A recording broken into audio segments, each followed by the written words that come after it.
Varney, Vice Chair, Bristol West. Councillor Emma Edwards, Bishopston and Ashley Down. Councillor Jenny Marshall, Easton. Councillor Tim Rippington, Bridgington East. Councillor Kevin Courtney, Bishop's Report.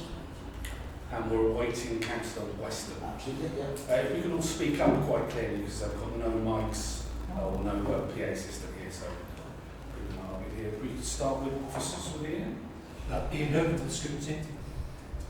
I'm Jo Holmes and I'm the Scrutiny Coordinator. Good afternoon, I'm John Smith, I'm the Executive Director for Greater Region. Good afternoon, I'm Alex Hearn, I'm the Director of Economy of Place. Afternoon, Dominic Tom. Felicity Williamson, I'm a Performance Advisor here at the Council. I'm Ron Karen MacDonald, I'm Head of Engagement and Public Service. And I'm Elise Sercombe, Arts Development Manager and the Cultural Creative Education. Adam Farmer, City Transport. I think that's it. Thank you very much.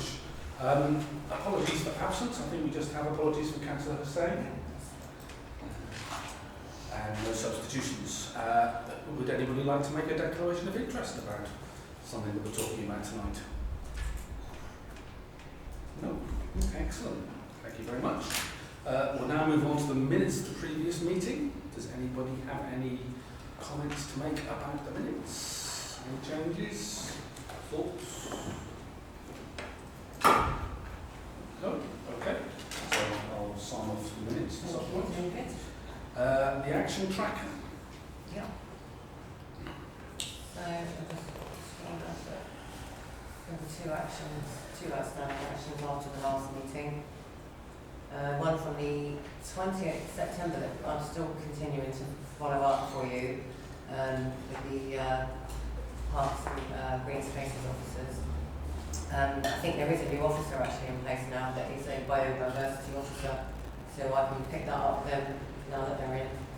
I will continue to pick that up for you if you like while I'm you can pick this up, follow it up through to wherever it belongs in the new system. Yes, please. So I'll carry on with that one for you and pursue it. And then the second one, which was from the last meeting in November, which was about the transport, more information was requested about transport levy, and Alex provided the information to you there, which I sent to members previously, and it's on the sheet that was published for you there. And next is Chair's business, and I'm actually going to take this opportunity to have John Smith to say something about what's happening with planning in Bristol. Thank you, Chair. I'm actually going to ask Alex to do it. Okay. Thank you. How far do we want to go down this?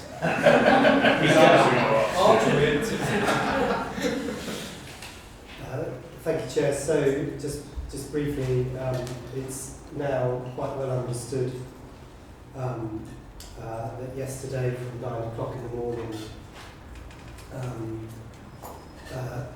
the council as a local planning authority was designated by the Secretary of State in relation to its speed of decision making over non-major applications.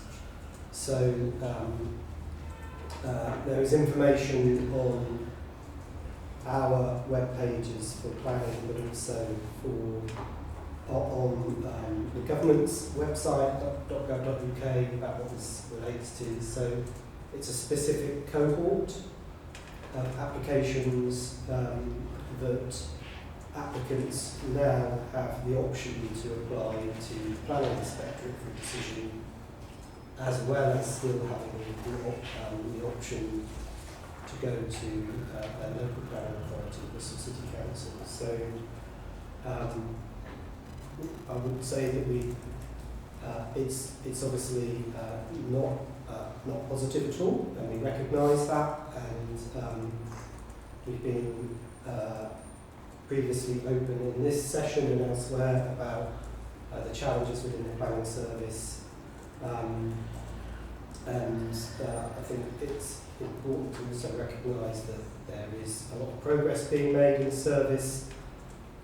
As of February, the backlog was down to about 600 cases without a case officer. That's well below where it was at its peak in the summer of last year, and we will continue to make great progress. So I want to pay tribute to the officers in the service who do a brilliant job. They are very committed and are absolutely determined to get the backlog down to zero, which we hope to be able to do by around summer. This doesn't mean that we've been stripped of our powers, as has been reported in some places. We are still the local planning authority for Bristol. But for this cohort of applications, the planning inspector can also determine applications. And we're working with them and with government. So we're working with government around our action plan to get us out the designation, and we're working with PINs to ensure that applicants who choose to exercise that option know how to do it. Okay. Could I just add one thing and say, thanks Alex for explaining it. I think it's not the most obvious, it needs a bit of explanation, but as Alex said, it's obviously, it's not a positive thing. It reflects, I think, historically, as you know, we reported here, Chair, that we have had significant issues in planning, and obviously that has caused delays to applicants, and we're very sorry about that. We have, I think, as Alex said, Simone and the team have got a lot of work in to improve that and have made real improvements. So it is very much a backward-looking process rather than a forward-looking one. That's the nature of it. We're not going to complain about that. And as we know, we've had serious issues, but the team have made real strides forward, and we'll continue to press to do that. Will you be taking any questions? Yeah. Excellent. Councillor Hall. I mean, in our last session when this was brought, you gave us a graph of sort of the shape of the number of backlog items. I think it would be pretty useful for this scrutiny commission to be able to see what it looks like at the moment, just before we all get re-elected. But yeah, we have that check. We can set that straight away. that would be helpful. That'd be very useful. Thank you. It has continued on that improvement trajectory, I'm pleased to say that, but we can share it. Okay, great. Councillor Barney, then Councillor Weston. Thank you. Alex, there was some confusion over how long the designation will last. I think some people say it's going to be 12 months, but is it possible that we could get out of that status more quickly if we have a really good action plan and show we're making progress?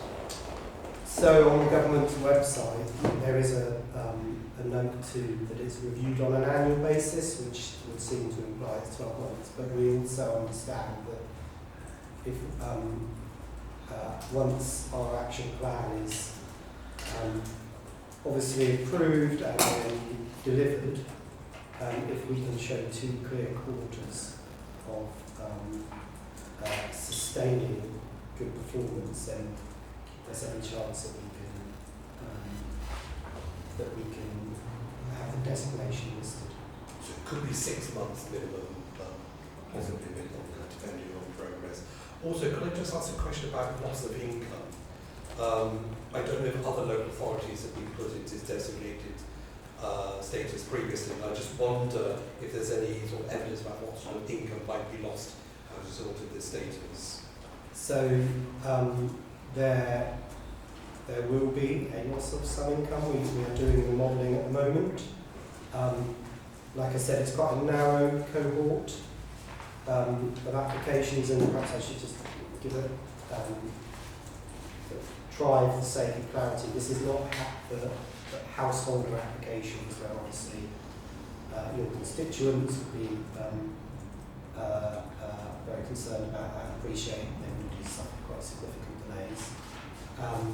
And it's not major applications where obviously not only is there keen interest, but that's where most of the fee income comes. So it's quite a narrow cohort. So it won't be a significant impact on our fee income, but it is obviously, it will have an impact. Yesterday, St Albans Council was designated at the same time as us for the same reason, and I think there are 3 of the local authorities already with this designation before. Councillor Weston. That says questions, so I'm fine, thank you. Okay, Councillor Edwards. Thank you. This might be a more general question even for Joe, but I'm assuming that this is going to affect risk register. We're going to have to sort of keep an eye on this. As we go into the committee system, who's going to be, without this commission, who's going to be responsible for keeping that close eye on how this goes and how close we are to getting out of these special measures? It's that's a good question. So generally, planning as a service will report through to the committee around economy. Strategic planning. Exactly, but I suppose bearing in mind the designation is quite possible it might also report to the resources committee. I should pick that up. And this was already on our risk register as well. So, this was a risk for any The fee compensatory there.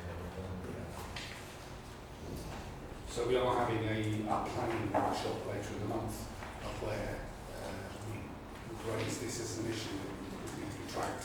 So yes, we'll factor that in our discussions there, I think, as well. Any more questions? No? Thank you very much, Chairman. So we should now move on to public forum, of which the first question is from Dave Ridgewell. Yeah. Have you seen your answer, Dave? I have, and I'm going to probably bomb this when you might answer it.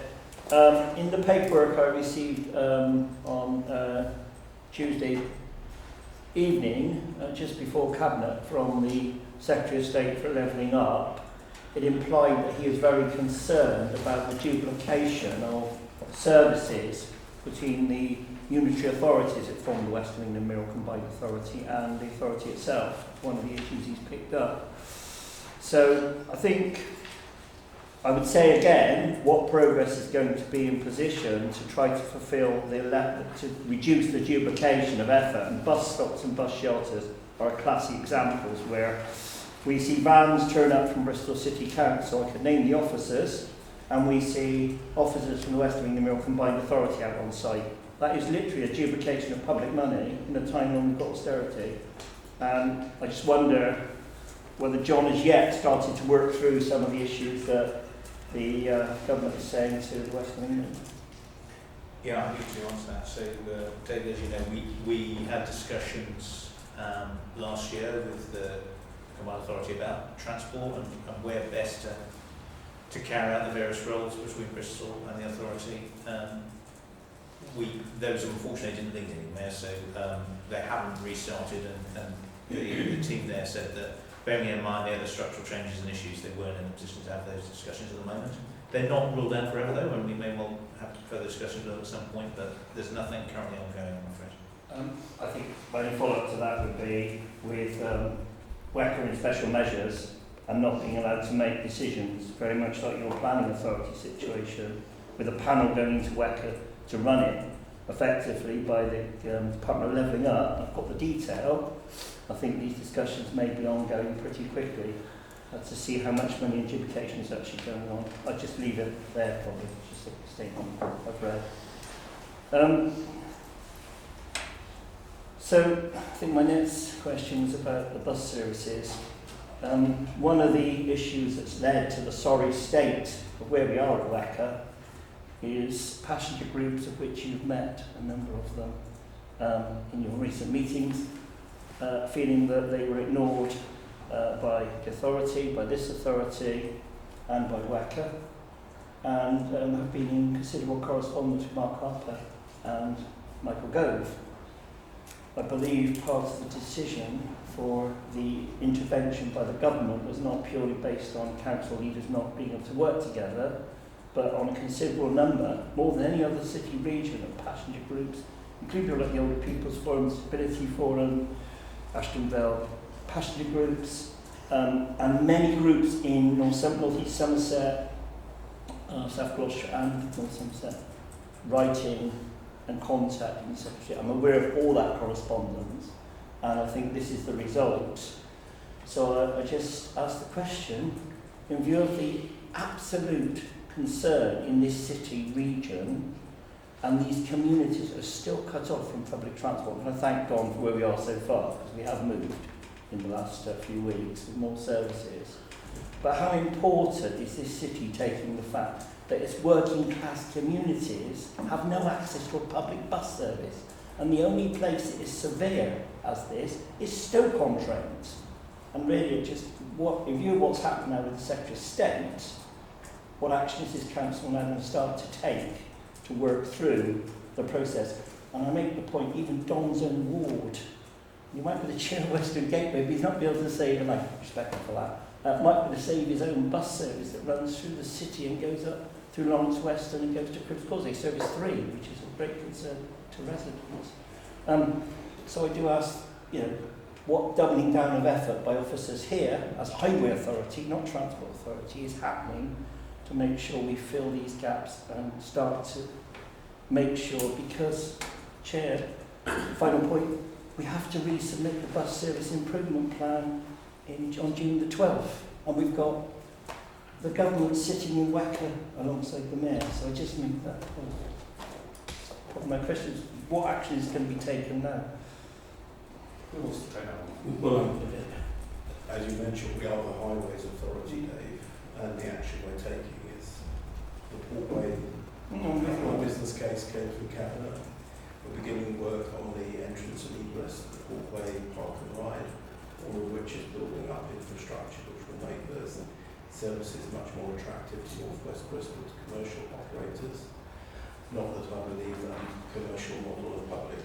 I think that is behind the problem, so the government is behind this. I'm not sure that we're along with Stoke-on-Trent quite. I've been to Doncaster, I've been to other places that are struggling. Sheffield, Gladden services that we have here. Yes, I'm very, very annoyed about the number 3. I don't think that's a commercially justifiable decision, let alone a socially or economically justifiable one. I've made my point to the people who have a degree of power to do something about it, and I rest my case. I think we're on the same page, to be honest. Probably we are. Well, that's gratifying to hear. So, have you finished your supplementary stuff? I suppose the only other supplementary I have to ask, because I don't think they're here from Stapleton, but I am under a lot of pressure as a passenger rep on West England Combined Authority bus advisory panel, North Somerset and Weckle, I'm under huge pressure to try and solve Stapleton. People of Stapleton have now been a year without a bus service, no links anywhere in the city region, and I just wonder what talks, if we can broker some talks between the West England Mirror Combined Authority and the operators to see if we can get some action. South Gloucestershire Council's offered to join that discussion. I wonder if we could just ask that action is probably taken. We succeeded, thank you Joe, with Ashton Vale and the committee in getting the buses back there in Albury Court, so maybe perhaps we can just look at Brislington and Stapleton, which seem to be ongoing. And of course your own area, where now I'm getting contacted at 11 o'clock last night. Lawrence West. Okay, thank you. Does anybody want to take on that particular point? Or should we move on? I mean, all those bus services have a history and established cost to subsidising. I mean, the Stapleton bus route has never been commercially viable, but it is subsidisable at a modest amount. So that has and would be my request of the Transport Authority. Anecdotally, the 25 service is very busy at the moment and well used. It's a little unpredictable about when it's actually timetable because of the roadworks on Warwick Hill. But yes, it is financially viable. We can divert it via Stapleton, I think. Encourage transport to divert it via Stapleton. I think that would be a good thing. I think you're up for discussions, so I'll leave you to have that conversation. I've sent emails to officers to read. Excellent. So shall we move on? Helen Powell, Stoke Lodge. Hi, thank you. I'll just pick up on the second of those questions, please. And thank you very much for the confirmation that officers were acting on the instructions of the executive in the actions that were taken around the litigation that's ongoing in relation to Stow Lodge.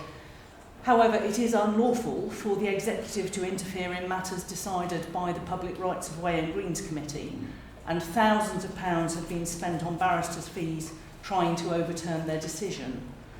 So please could we be told which member or members of the executive is or are taking responsibility for giving those instructions?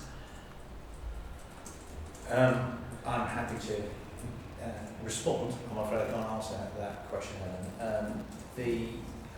But just to say, in terms of the position, I don't think the administration has made any secret of its approach around this, that it has, as in its capacity as landowner, not supported the TVG. So that, as you know, it's been an ongoing process for some time. It's not a new development, and they've not made no secret of that. So it isn't really a changing position. It's been the position for quite some years, and certainly since this administration has been involved. But once the decision is taken by a regulatory committee, that is it, end of, that's the position of the council, isn't it? So the point is, at that point, by law and by the constitution, the executive may not interfere, and they were explicitly trying to do that by saying they wanted to be a claimant even in the litigation that is currently being run by Cotton School. Understood. I mean, you said that, so they made that was their clear position, and I mean the committee has made that decision before, and it has been previously overruled, hasn't it, in a legal process? But the council did not attempt to litigate itself in that previous process.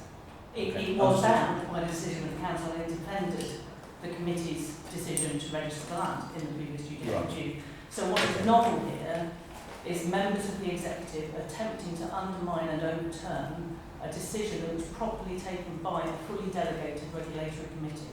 That's the problem we have, because it was left to the community to point out to officers in the council that was unconstitutional and against the law.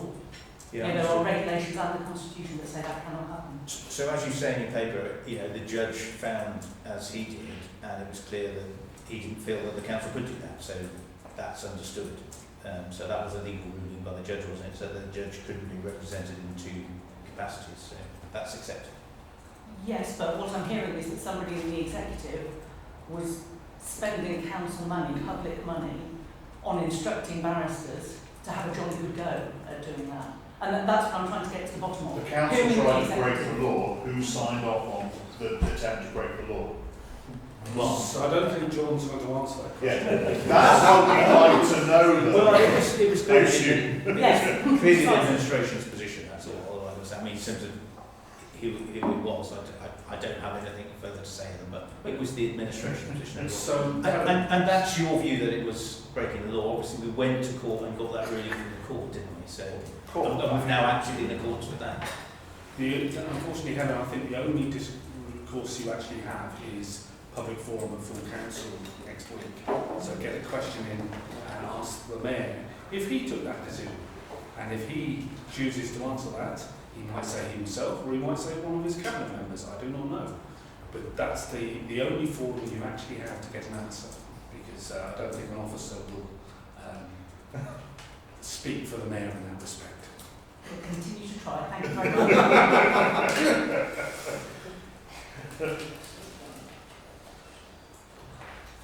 Thank you. Ian Becky, I don't think he's here. Questions? Councillor Tessa Fitzjohn has said that she doesn't need any more supplementaries. So we'll move on to Dan Aykroyd's question. Hi, yes. I have a supplementary to my question on Friday. Perhaps I'll just ask the question more simply, because I didn't understand the answer given. Is this council going to reach out to communities that don't currently ride bikes, such as the Somali community, when the East Bristol Local Neighbourhood Scheme comes in, so that you can seed the beginning of bike riding in that community? Yeah, we always do. That's what the response is saying. We do that work ongoing either way across the city. And what we've done of late, I think quite successfully, is embed that into schemes. So when we do scheme development, we do a lot of work around active travel promotion as part of that through the engagement and consultation process, giving people access to things like doctor bike training, etc. So you'll be able to proactively talk yourself.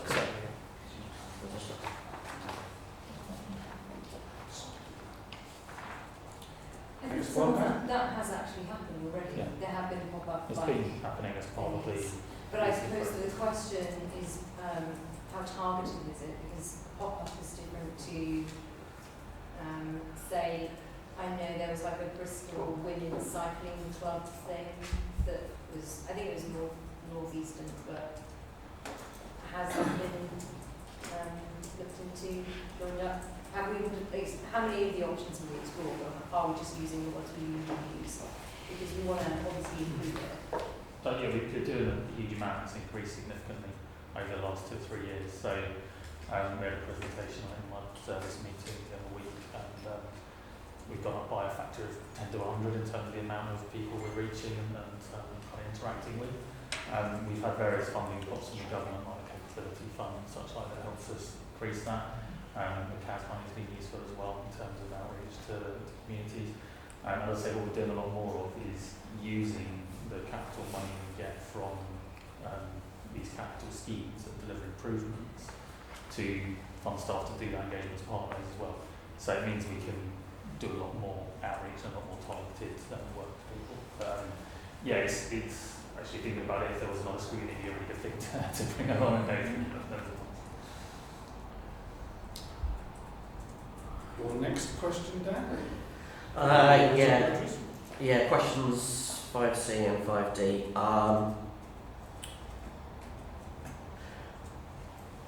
The Barton House evacuation was not carried out very well at all.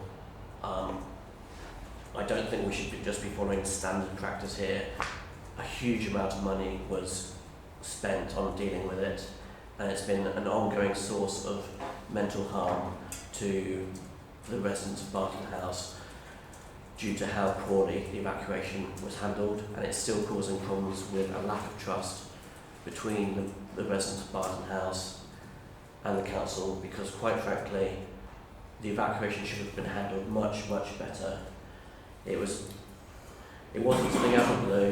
The council had meetings on the 11th of October, 8th of November, 10th November, all discussing the urgent problem of the safety issue in Barton House. At some point, somebody should have dusted off the evacuation plans and made sure that they were fit for purpose. And that does not appear to have happened. Have you got a question then? Yeah. The mayor is also now making accusations against members of the public that it was hindering the evacuation. What steps, I'm not satisfied with the answers given. What steps can this committee take to actually push forward an investigation of what happened? I'm not sure who that, if that's a direct to me.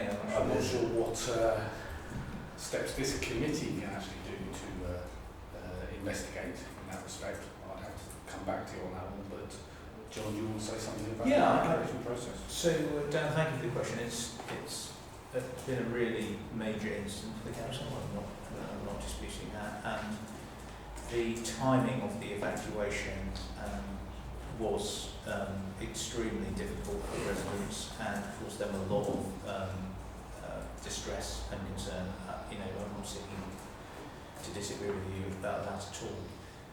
The decision making was based on the facts that we knew and the information that was provided to us at the various times, and there's been a lot of questions and scrutiny about that, which I completely understand, which is why on the website we've made available the timeline of what we knew when and the decision making. So the information which informed the emergency evacuation was contained in the ARIC report, the original ARIC report, which came to us, just a couple of days before the evacuation. It wasn't an earlier thing. The information we had up until then, we didn't feel justified in taking that step. All that information's there, and the reports have been published as well. But since then, hopefully you've acknowledged we've worked extremely hard to support residents and to work with them to carry out the works to make the building safe and to enable them to move back. I have to say that the majority have moved back, and we've worked very cooperatively with them, and I'd like to thank them for their support to enable us to do that so swiftly.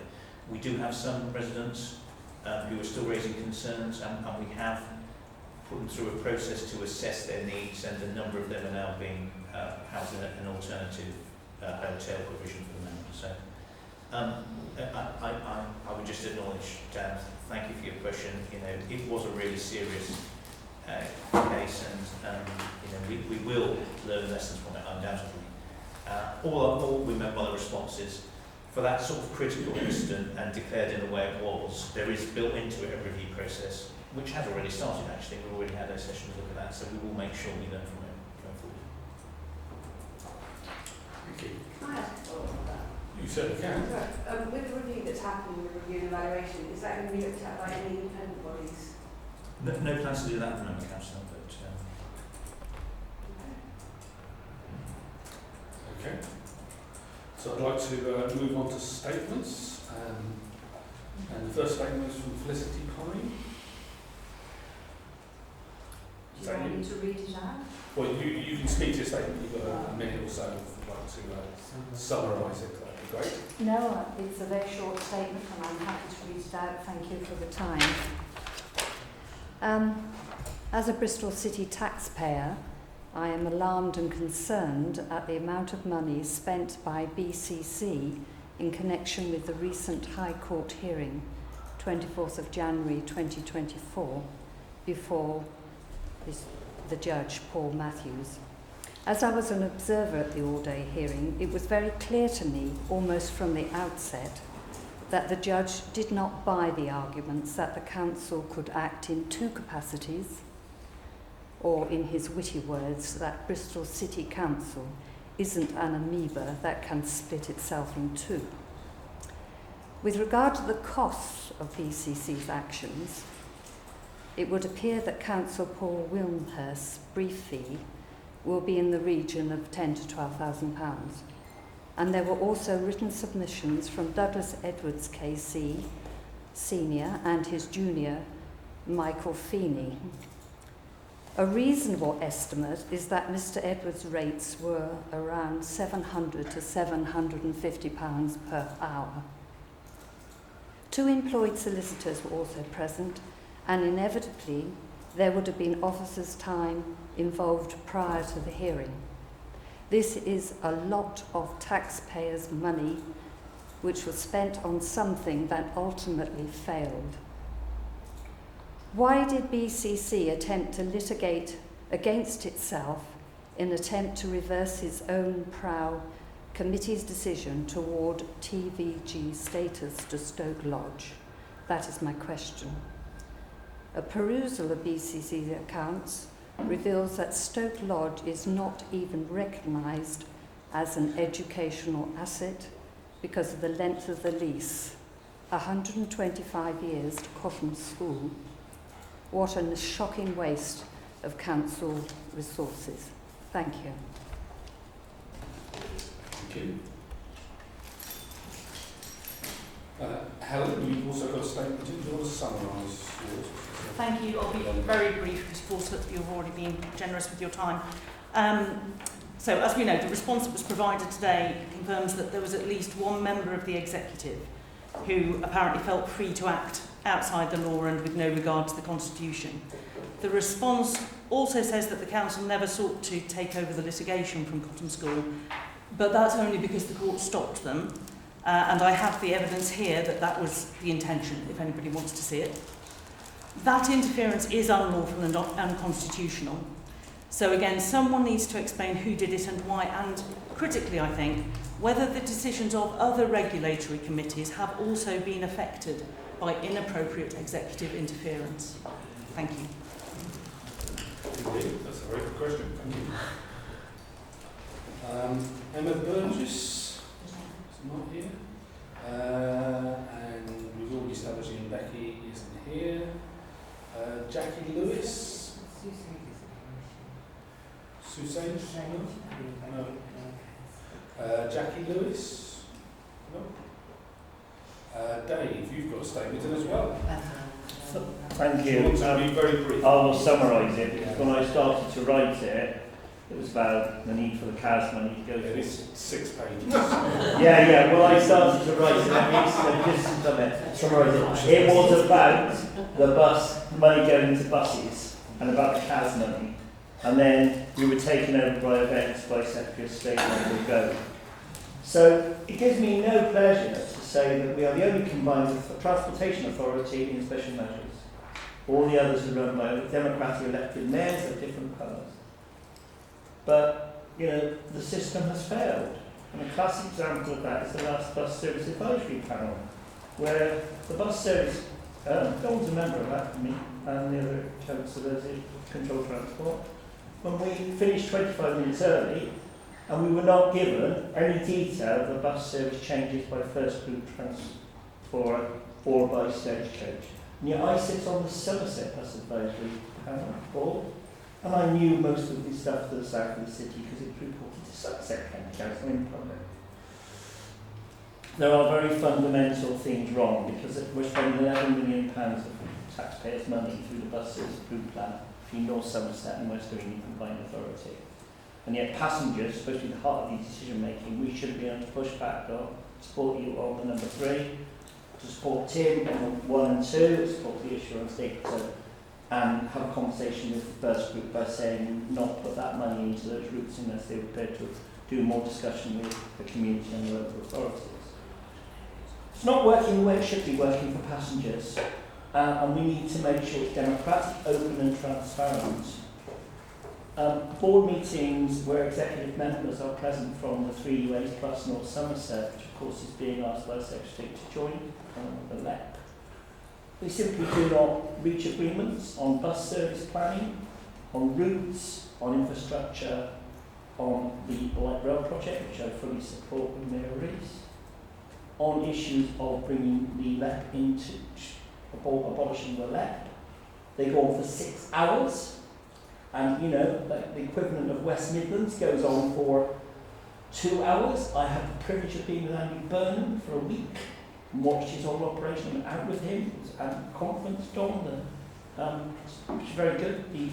I went to Western Gateway and the Regional Sea Transport Boards, which Western Gateway Don is the chair and works very well. But we're not democratic, open and transparent. And we need to be, because if we're not, I can't see the government lifting the special measures anytime soon with this panel. And we've got to bring North Somerset into the equation because the port and the airport are in there. So I want to see WECA work. I'm one of its biggest supporters. I support what Mayor Norris is trying to do, but it can't go on like this. And it certainly can't go on. We duplicate work at Bristol City Council and officers doing the same job as WECA. Same with Bain, same with South Gloucester. No pick on any council, Adam. But it's got to get better. And this is not the way to go forward. And I really hope we can make WECA work, because Bristol needs a transport authority that delivers bus services, rail services, ferry services, walking and cycling. The worry is now that people forget there are people out there using £11 million of bus services from the West Indian Combined Authority tonight, railway services costing £35 million, all controlled by the Metro Mayor, bike schemes, walking, scooters, all parts of West Indian Combined Authority, not Bristol City Council. And we've got really to take control of that situation and make sure all of that's joint with North Somerset, by the way, and this is not functioning. But where is the passenger? Where is the taxpayer? Where is the stakeholder in this equation? If we don't get it right, this is my final point, Chair, if we don't get it right, I think our bus service improvement plan submission on the 12th of June to Mark Harper, Secretary of State, will be a political disaster. And I warn everybody, get it right, work together, otherwise the money will stop to flow and we get gateway reviews. Bus priority for that bus services, Adam can build them, we haven't got bus service, it's not going to work. Thank you. I'm looking forward to you standing on the 2nd of May. I'm not standing, I've been on a number of government quangos, I have no intention of standing. You can check my track record. So there's a large number of government quangos. Just a little back. All right, so I didn't spot that. Sorry, Dan, I missed you out. Sorry. Do you want to make your statement? Yeah, I'll make it brief. The officers trying to implement the fire risk assessments have my sympathy. It really doesn't look like the law was thought through very carefully when it was written. And there's an assumption in there that everyone involved is going to be a rational actor, and quite frankly, tenants are not always rational actors. The Mayor mentioned the other day that fire alarm units have been are missing from part of the house, which is obviously going to be personally identifiable information, which sounds like a real problem in publishing that report. But at the same time, it's not acceptable that this council is in breach of the law, apparently, in failing to publish fire risk assessments. I hope that very soon that at least partial reports can be published, maybe just the parts that don't reveal personal information. That's the first step. Thank you. So I think that is public forum complete, as far as I know. Yeah, thank you very much, Joe. So the next item on the agenda is the quarterly performance report from Felicity.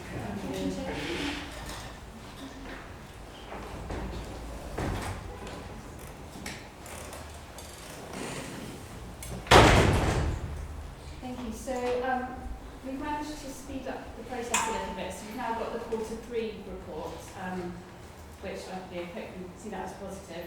Last time I was here, I think in November, you had Q1. So just a couple of points of mention is that you talked, when we had Q1, we just had sort of one bar of data or one figure, and you wanted a bit more context. There's now in the dashboard a metric over time, so I hope that that's helpful. Good. I like the thumbs up. The other thing, when you look at the scrutiny summaries, well, attacks across all the different, whichever way you cut the data by theme or scrutiny or any other way, we've got a lot more metrics in Q3, and that's because we have the quality of life metrics, that's when they're reported in Q3, so that's why some of the totals have gone up. That's just how the cycle works.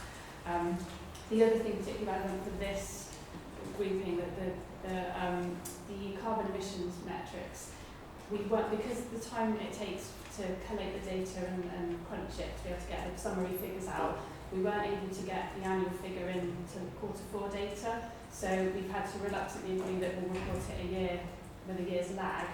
But rather than wait till next year to report it, we realised we could have done it in Q1, but rather than wait, we've actually put it in Q3, so at least it's there in advance. So next year we will get, in Q1 you should get those figures, but it's just that's another reason why the numbers have gone up for this quarter. I'm happy to take questions. I think overall the performance, apart from there's an increase in metrics, it's similar across the remit that this scrutiny committee looks at. Councillor Bartle and then Councillor Weston. Yeah, the one that stuck out to me was where it basically says we are not going to meet net zero by 2030. It was said that it's unlikely that we're going to be able to continue to do that. I suppose, obviously we need to take more action. Something Green Councillor calls for green priorities to be put into place. How much is what are we not doing? What are we not doing? Obviously there's some that's down to the government and all that, but yeah, that's the kind of question we've got to be asking, and I guess we can't really expect you to answer it. But yeah, I think that's what we need to ask the people who are underperforming, as it were. I also thought, it shouldn't have been in green, but maybe that's subjective. A bit now. Smith. Yeah, thank you. Yes, I think, Councillor, as I am reading that it is very much focused on the central government challenges, which there are a number of, as you know. But I mean, there is an awful lot of good work going on, I think, particularly via City Leap and all the other projects. The question is, what are we not doing? Yeah. Well, and I think really the comment here is a call to action nationally.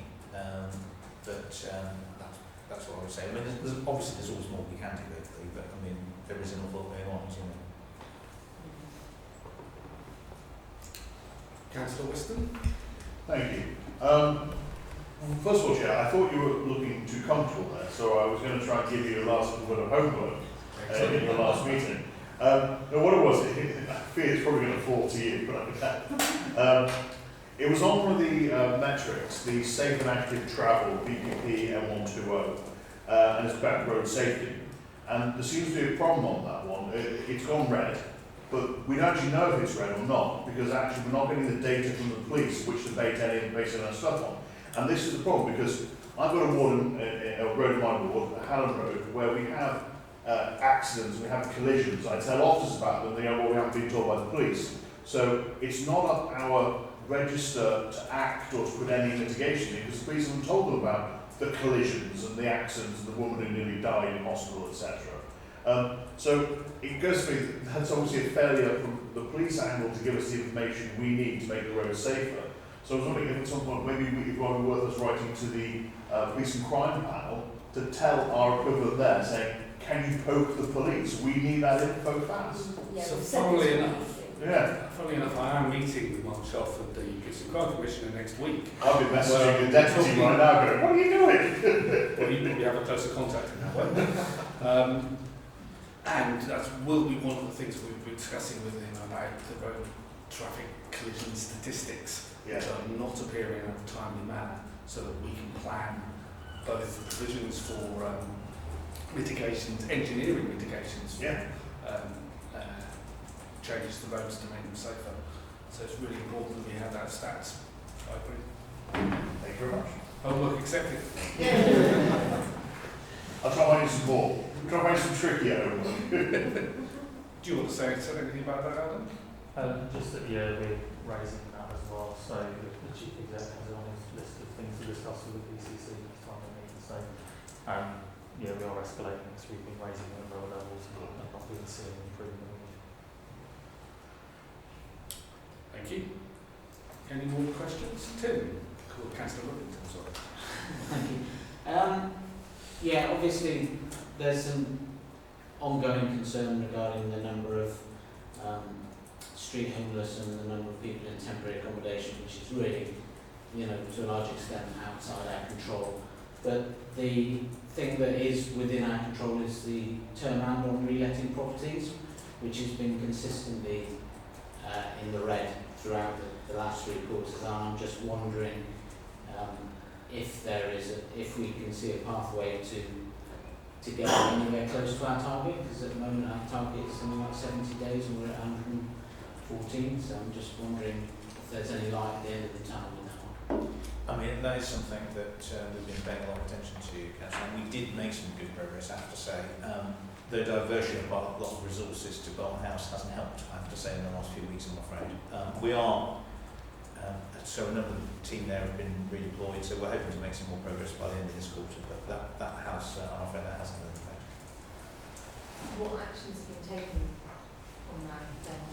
So additional resources in terms of the repairs and maintenance team, but actually what's part of the hold up at the moment has been a lot of the team that are involved in the lettings process once they're ready have been tied up in Bolton House actually. So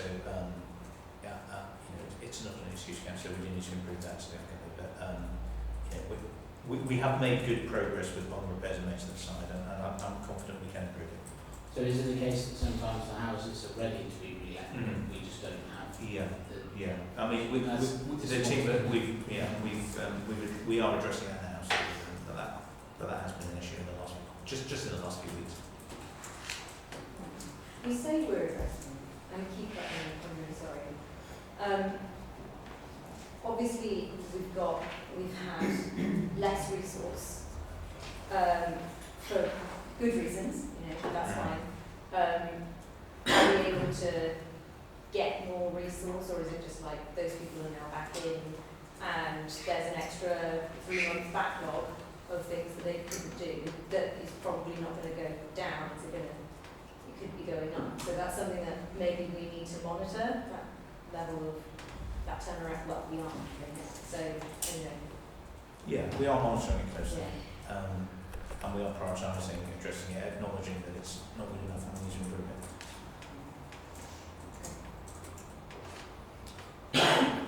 So Robinson, then I'm going to put a question in. Yeah, I've got another question which is transport related, but when I'm looking back through this, I can't find it now. But it looks as though our park and ride services are not getting back up to anywhere near the levels where we want them. And I think I'm right in saying that most of our the money that we put into subsidising bus services actually goes to subsidising our park and ride services. So that's a bit of a concern if we're spending a lot of money on something and not getting enough people back onto those services. I'm wondering what we're trying to do to turn that around, or are we looking at scaling back possibly on our park and ride services?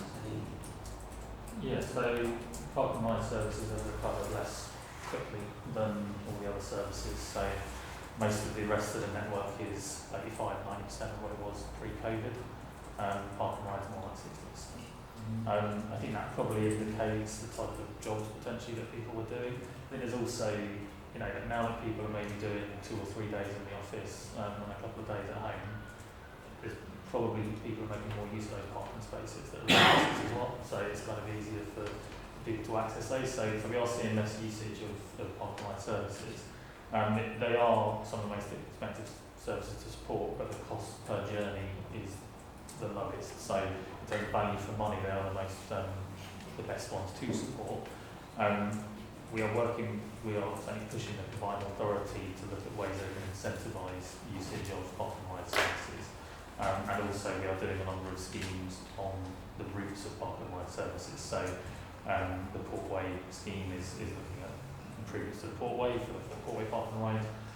We're developing the A4 scheme, which will look at improvements in terms of bus priority along the A4 scheme.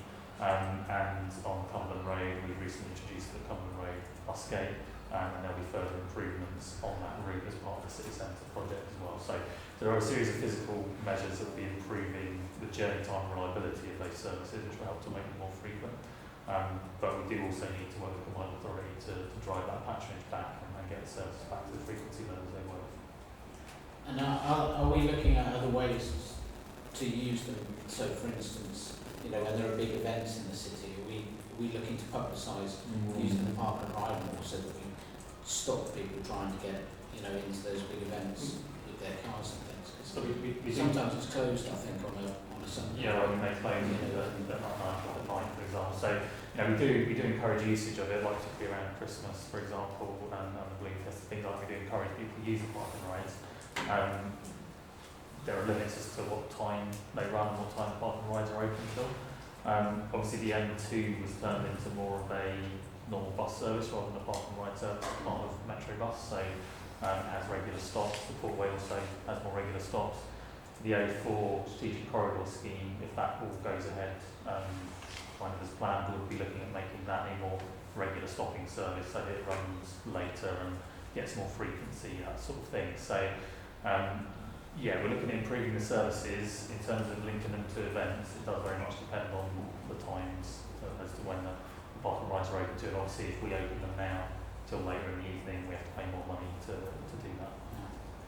If they are, but we might make more money because people would use them to get into those. You might do. I think if you can get the service to the point where, so you've got the X39 running along the A4. If the X39 was also doing the job of the park and ride, then it would be running at that time because it's picking people up the whole time, and then the park and ride can operate over longer hours. So, you know, right now we wouldn't be able to do that because the bus priorities aren't good enough to give that that kind of service to a park and ride user that is over and above in terms of quality to encourage them to use it. And once you've done a scheme that gets you that level of service, then you can have it stopping more often, and it can be a more regular service that runs more regular hours like the rest of the bus network.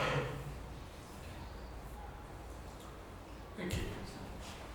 So my question was going to be about BPOM 476, increase the number of people travelling actively to work by walking and cycling.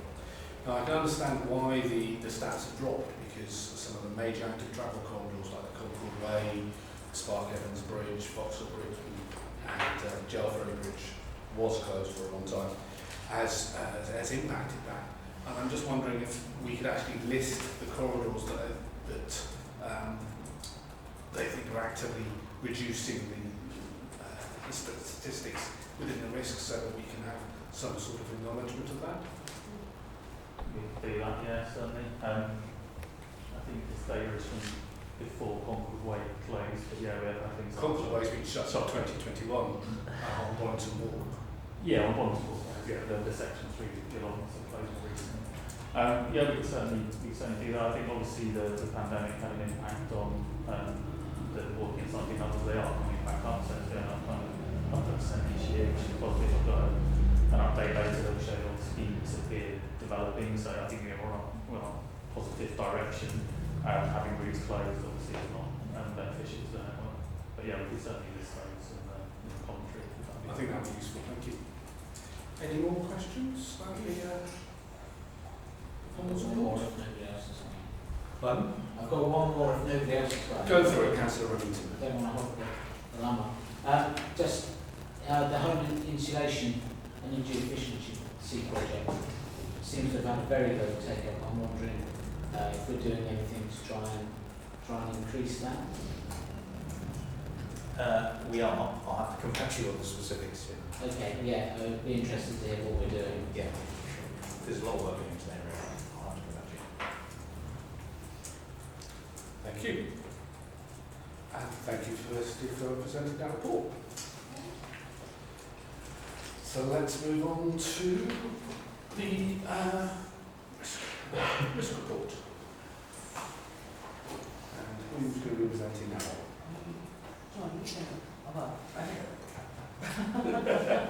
I'm happy to take questions, Chair. Yeah, I don't know that you necessarily need to present it, but Okay. I mean, what I would say is we've had a couple of workshops with Joe and who's the risk lead, which have been really good. I think we've put a lot of work into working with him to make sure we're updating it much more proactively. So that's been visible as well. So that's all I'd say really, but happy to take any questions on where we are on anything. Excellent. So who would like to start the questions?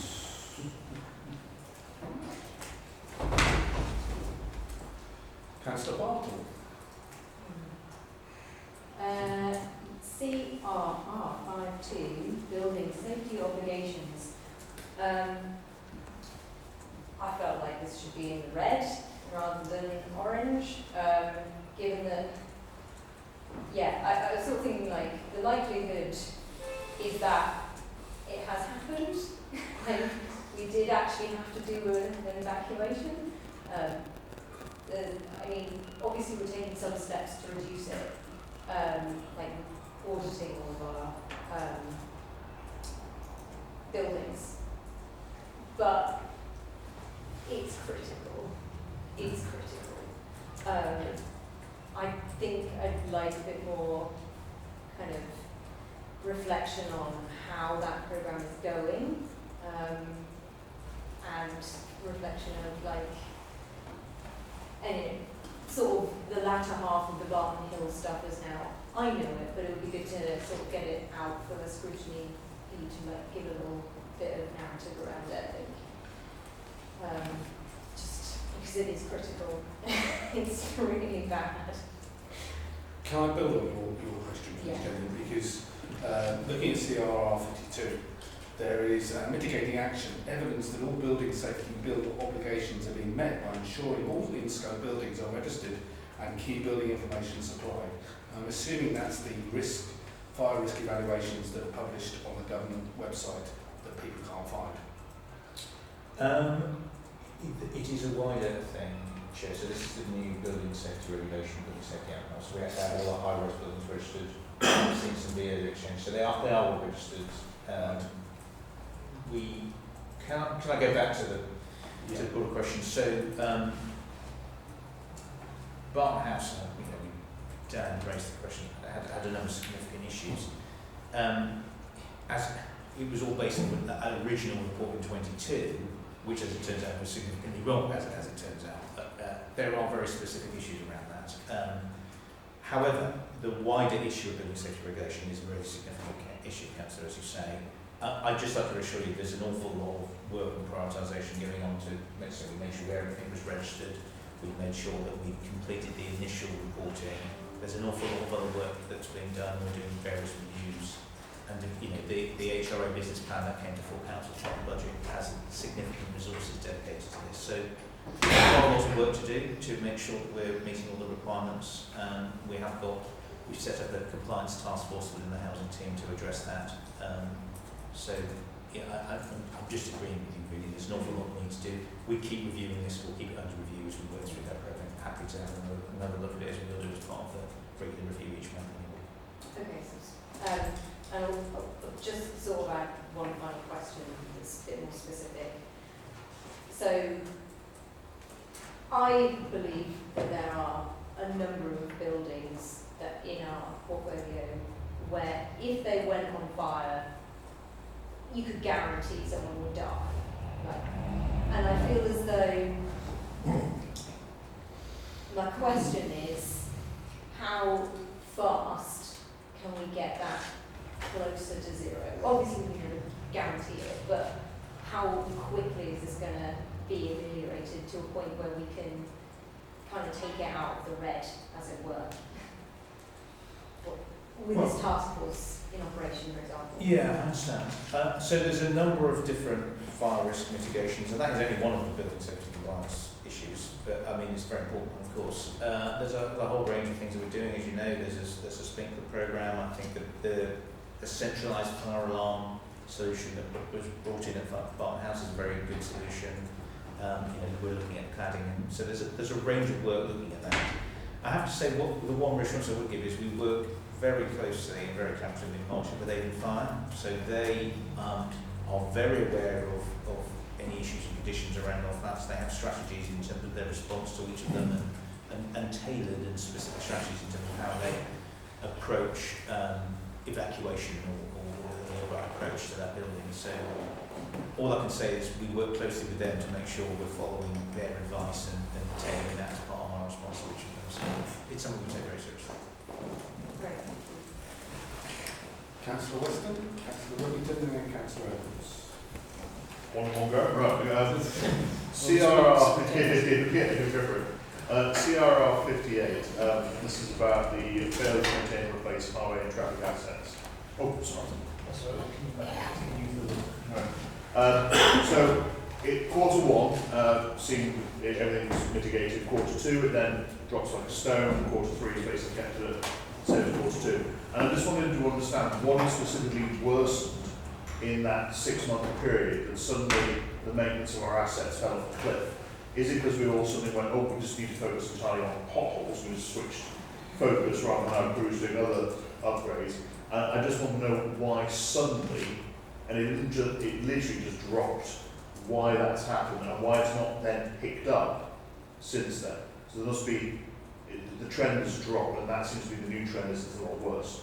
I just want to know a bit more detail about why that is. You feel free to take it away and come back. I think I'll have to. Yeah. I thought it was because we got some surveying responses on specific pieces of infrastructure. It might well be, at which point we might divert it to like bridge repairs and taking it off, pothole, or whatever it is. I just want to understand why it suddenly dropped and why it stayed at that level. Because normally when you see it drop and there's a mitigation, it kicks back up again. This hasn't, it's dropped and stayed at the drop. I think we know about that. Happy to come back to you, Councillor. Yeah, thank you. Councillor Rivington. Yeah, so I've got a couple of questions. The first one is about, and you may come on to this later, but failure to deliver the capital transport programme. I'm wondering if that includes SIL transport programmes, because we, as we all know, we've been failing to deliver them for some time. But we've, speaking to transport officers at our last area committee, there have been some very significant problems in terms of contractors and stuff over the last 9 months or so, which we still haven't finished with. So I would have expected that risk to have gone up, if anything, but we seem to be flatlining it over the last year. But does that include SIL programs, or is it programs outside of that? Yeah, it's the whole capital programme that we deliver has increased it because there's not that much further for it to go in either direction. I would say we're getting close to being able to reduce that risk. So we have recently approved some recruitment and restructuring of the city transport team, which will enable us to better manage and oversee the capital programme, as well as recruit a lot of those vacant positions that we have that have caused some of the delays to delivering projects and create that risk of delivering the capital programme as a whole. The contractor issue has been a problem. That's been down to the inflation and particularly the fact that construction inflation was so much higher than other inflation, which meant that our framework prices were not viable for contractors to do schemes on. It's been a bit of a painful process getting that resolved, but we have now just about got it resolved, so we can start going out and contracting projects again.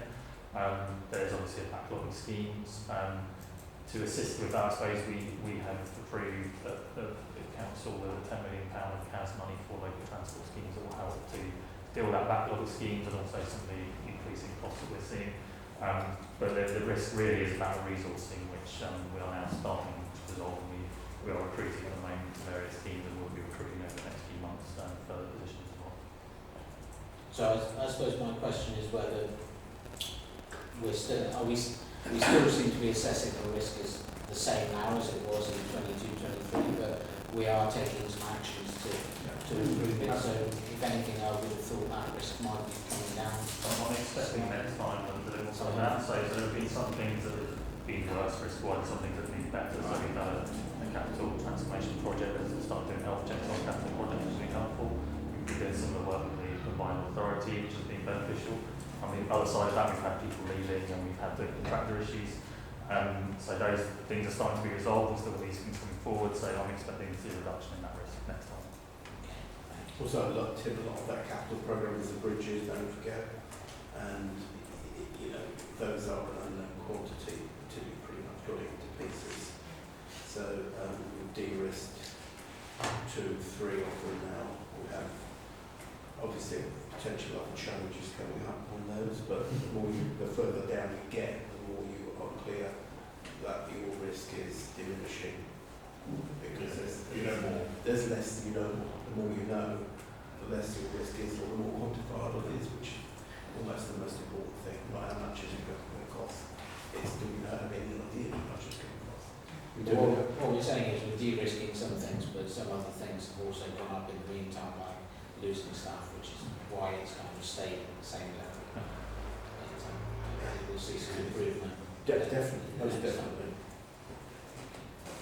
The other thing I was going to ask, and I'm probably just going to ask this for a bit of a laugh, really.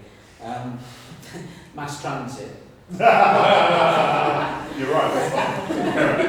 The risk on that stayed the same across the 4 quarters we're looking at, but I think there was a significant intervention by the Wacker Mayor a while ago, which I would have thought would have pushed that up slightly, or the risk up. Again, I would say the risk is almost as high as it can get without being terminal. So I mean, it is any project of that size and that type is going to be high risk either way. It's been quite high risk for a long time. There hasn't been much progress since the last committee. We're hoping, our last committee decision, we're hoping to get some updates from the combined authority on what the next steps will be. But yeah, it's still high risk, and there's limits to what our control over that risk is as well. I would say I have questions about putting those in the risk register when actually our level of control of it is quite minimal, but I accept that to a certain extent what's in the risk register is determined by people who are asking questions, so it's fair enough to put in there stuff like buses, like whatever. We say, well, I haven't got a lot of control of that. In some ways that would be in the economy section, because what is now going to happen now is we're maxing out the economy in Bristol, because transport is actually reaching a peak where it's no longer going to be, the economy will not grow any longer, not just in Bristol but the region. We've already noticed that after the last 5 years. We've had ourselves on the back, but actually it's levelling out.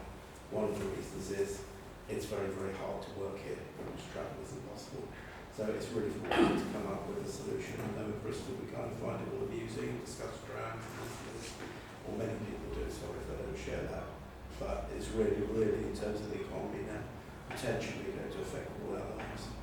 I was going to query the wording around that one actually, because it's worded as, in a way that doesn't, it says lack of progress for mass transit may have on impact on the city, which doesn't actually make sense. Maybe it needs to say something a bit more about it lack of progress may have on the economy, you know, on the functioning of the city or something like that. It just needs to be worded a bit. In the economy section, because it's not a recent observation I've just had, it's something that was noted in the founding documents of WECA was, if I remember correctly, one of the region's challenges is that economic growth has slowed, and it's slowed because we do not have clear vision for transport, and that's the failure of politicians, which has continued.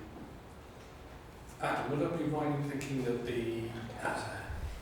is it the outline business case or the full business case will be coming to June's WECA committee, or is that some other committee meeting? The strategic outline business case went to the committee in, I think it was October time frame. And say it was either approved or not approved, there was no way forward agreed by all the authorities. So there was no further decision taken as to what to do. So it went there, it arrived, it was published, and then no decisions were made because there were various vetoes that were different. But it could come back as early as June if there was a political appetite for it. It could come back to committee whenever essentially WECA want to bring it to committee. It would be for them to bring forward and then recommend what their potential way forward would be. Okay, thank you very much. Any questions? We've got one more. Oh, yes, I did. I just I called about issue 1 about flooding. So, just looking at the risk causes, it doesn't take into account drain maintenance or state of the drains or anything like that.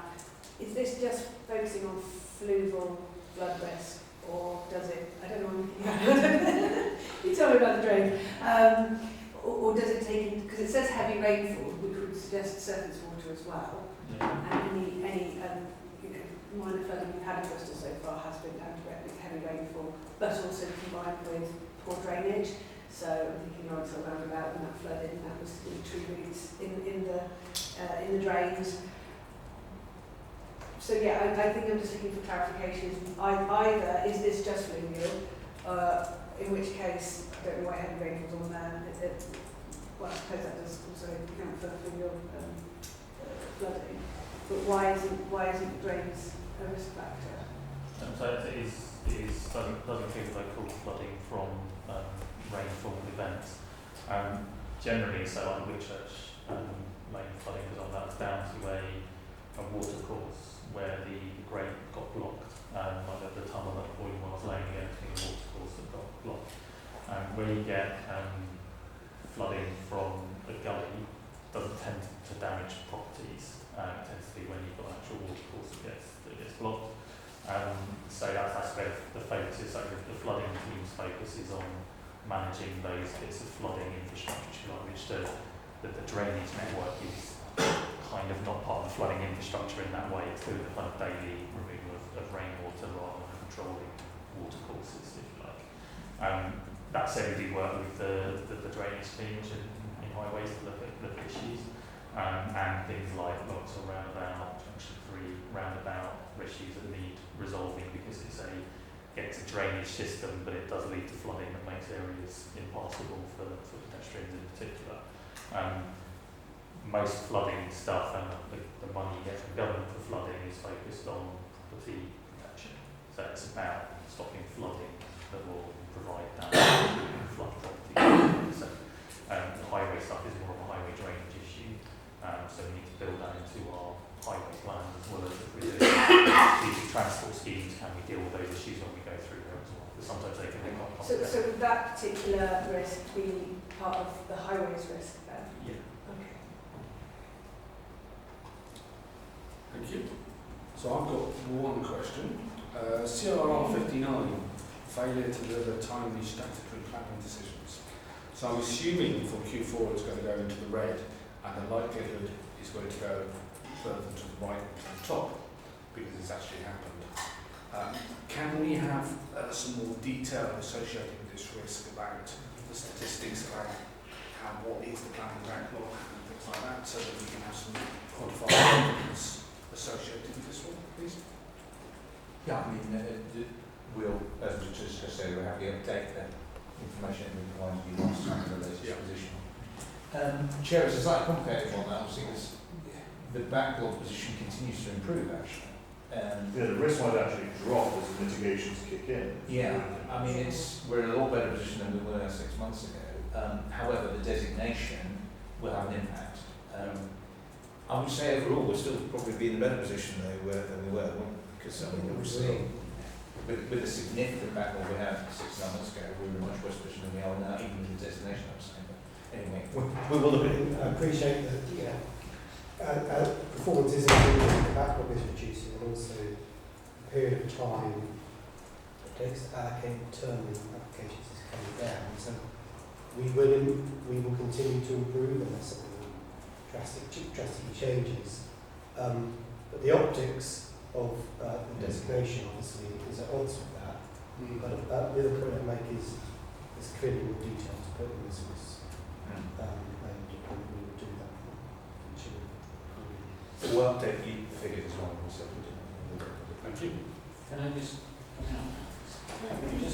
out of interest, and this isn't a flippant question, if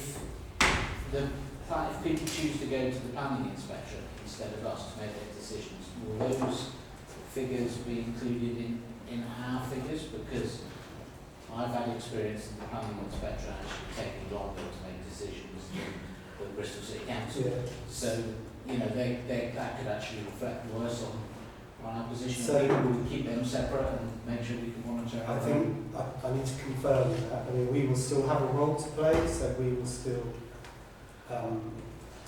validate the applications, and we will put side notices up and things like that, and technically we will become a constant team on applications that PIN is determined. So I don't know exactly how we will record in terms of performance yet.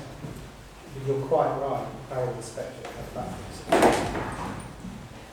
And this will further challenge these questions possibly, but that's the way I make a great call, so I'm just moving out of the way. Thank you guys, I appreciate it. Well looked after by Bristol Council. Any more questions on the risk performance? No? Well, thank you very much for that. So we'll now move on to the culture item, I think. Alex, are you taking that one? Yeah, I'll start, and I'd like to welcome Elise Hercombe and Karen MacDonald from the service, which I'm now really proud to see in place as of February. So, do you want to introduce yourselves quickly before I, in terms of very quickly what you do in the team, and then I'll start the presentation and then we can go into it.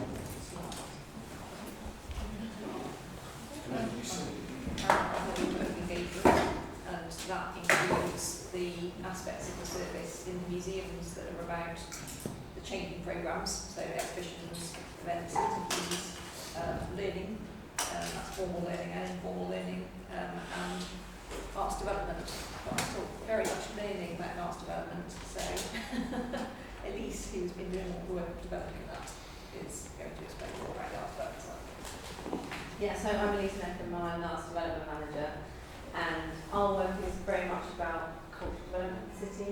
I'm going to talk through this when we get to the slides, but investing, advocating, and getting involved in wider civic agendas for arts development and cultural development. Thank you very much. So, I thought we'd take this opportunity to, I suppose, a general information and update about the service, So I understand it's been a while since it's been on the agenda, and also focus on the Cultural Investment Programme, which was a particular request. So we can move on the slide. So just in terms of background, since the 1st of February, Culture and Creative Industries as a service has been within Economy of Place. It's returned to Economy of Place. It was had a period of time in Management of Place, and there was a synergy there as well. It was felt the best place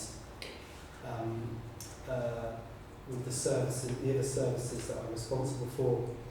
And as I put in, or as we put in the response to Councillor Fitzjohn's question, which we did read out, while there is already a lot of very good working going on between Culture and Creative Industries and the other teams you see on this diagram, I do think there's a good opportunity to further that, not least through our engagement, for example, with the Combined Authority, the Maritime Combined Authority, which is growing its capacity in this space.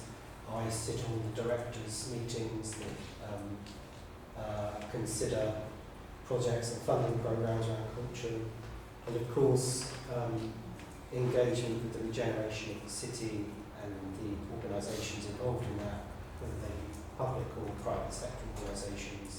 When you think of the scale of the opportunity at Temple Quarter, there's amazing opportunities there to really get stuck into. And then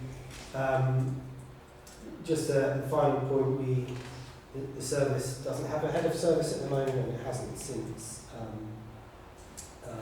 autumn last year. So previously the Director of Management of Place and now me have been technically acting down into that role, but I'm delighted that we have a new head of service joining in March. That was a rigorous and robust recruitment process that involved external partners from the city, and Philip joins very, very soon, delighted to say. So if we can move on, please. Just a bit more background about the service. It's a lot, I suppose the first thing to say, it's a very large service. It's got around 200 officers. That includes sort of front of house colleagues who will greet you at museums, sell you things in shops, and sell you food to eat, as well as staff within the teams that Elise and Karen and other colleagues are responsible for. We've got some big major assets. Some of them are very well visited and very popular, such as BMAG and M-Shed. Others are slightly smaller. We also have a very large archives, which we'll get onto later. We have Botany Art Studios, which is, I think, only film studios in the country owned by a local authority, and if you haven't been there, it's quite impressive, I have to say. So we are... Can I just expand the FLA you used? Bristol Museums and Art Gallery has been there? Thank you very much. And I will try not to do that again. So we do get a significant number of visitors a year. We are still tracking behind pre-pandemic years. There is a lot of good work within the teams, within the service, between public participation programs, people who sort of operate the museums, to sort of help drive more footfall. And we have the haywaying coming, for example, Constance Haywaying, which will be that, and future programs will really help with that. We are a National Portfolio Organisation, or NPO, for the Arts Council. I think we are one of only a few councils, or possibly the only council that is. I can't remember, I'll be corrected on that. And that's a really positive relationship, and we meet regularly nexus between us, the Arts Council and the combined authority should be really positive for the city region and the city in particular. We'll go through some of the other partnerships and with organisations we have, and perhaps we should move on to the next slide for the sake of pace. So just to go through those sort of services briefly one by one. So in terms of collections and archives, as well as the museums, I mentioned we had the archives, that's 4 million. We have 4 million objects in our collections, and the archives is 10 miles long, apparently, which is an interesting metric to use. Better archives in length. Is that a film, I assume? I think it's racking of shelves. Okay. So there is, I guess the key point to make is there is a great deal of activity that goes on in relation to our collections and archives, and not just in terms of what you see in museums or what you can visit in the archives and explore there. But John and I recently had the pleasure of going to see conservators within the service who conserve parts of the collection, and very, very painstaking work there. It's quite impressive to see. If we move on again, so it is I suppose for want of a better word, it is a significant business in a way. I mean, the service has to generate a lot of its own income, and it's ever more successful at doing that. We have a good commercial operations team, which, as said here, as well as looks after our sort of digital strategy for our museums. It's where the retail activity is, the conferencing and events, so that is quite a significant driver of income, particularly that events activity, as well as food and drink and buying in the museums themselves. And there's an awful lot of fundraising that goes on. I'm very grateful. We have really supportive partners like Bristol Museums Development Trust that really important to the service. If I now invite Karen to come in around public engagement, if we could move on, please. Yes, so public engagement, broadly speaking, is the bits that change, so temporary things and the events, and interventions working with particular communities and groups. So in the monthly programmes we have temporary exhibitions, we have 6 to 8 exhibitions a year. We have a series of public events, and some of those are regular ones that happen annually, and some of them that are one-off, and they're very often co-produced and co-developed with members of communities in Bristol. Activities that are regular, like arts and health work, so we've got 2 groups called Art Shed. One of them meets at M Shed Museum and one of them meets at Police Museum, and that's supporting people with low-level mental health concerns. And we're working with young people aged 16 to 25, so we have a part-time officer whose role is specifically that. We got Arts Council funding for the revenue and the activity programmes.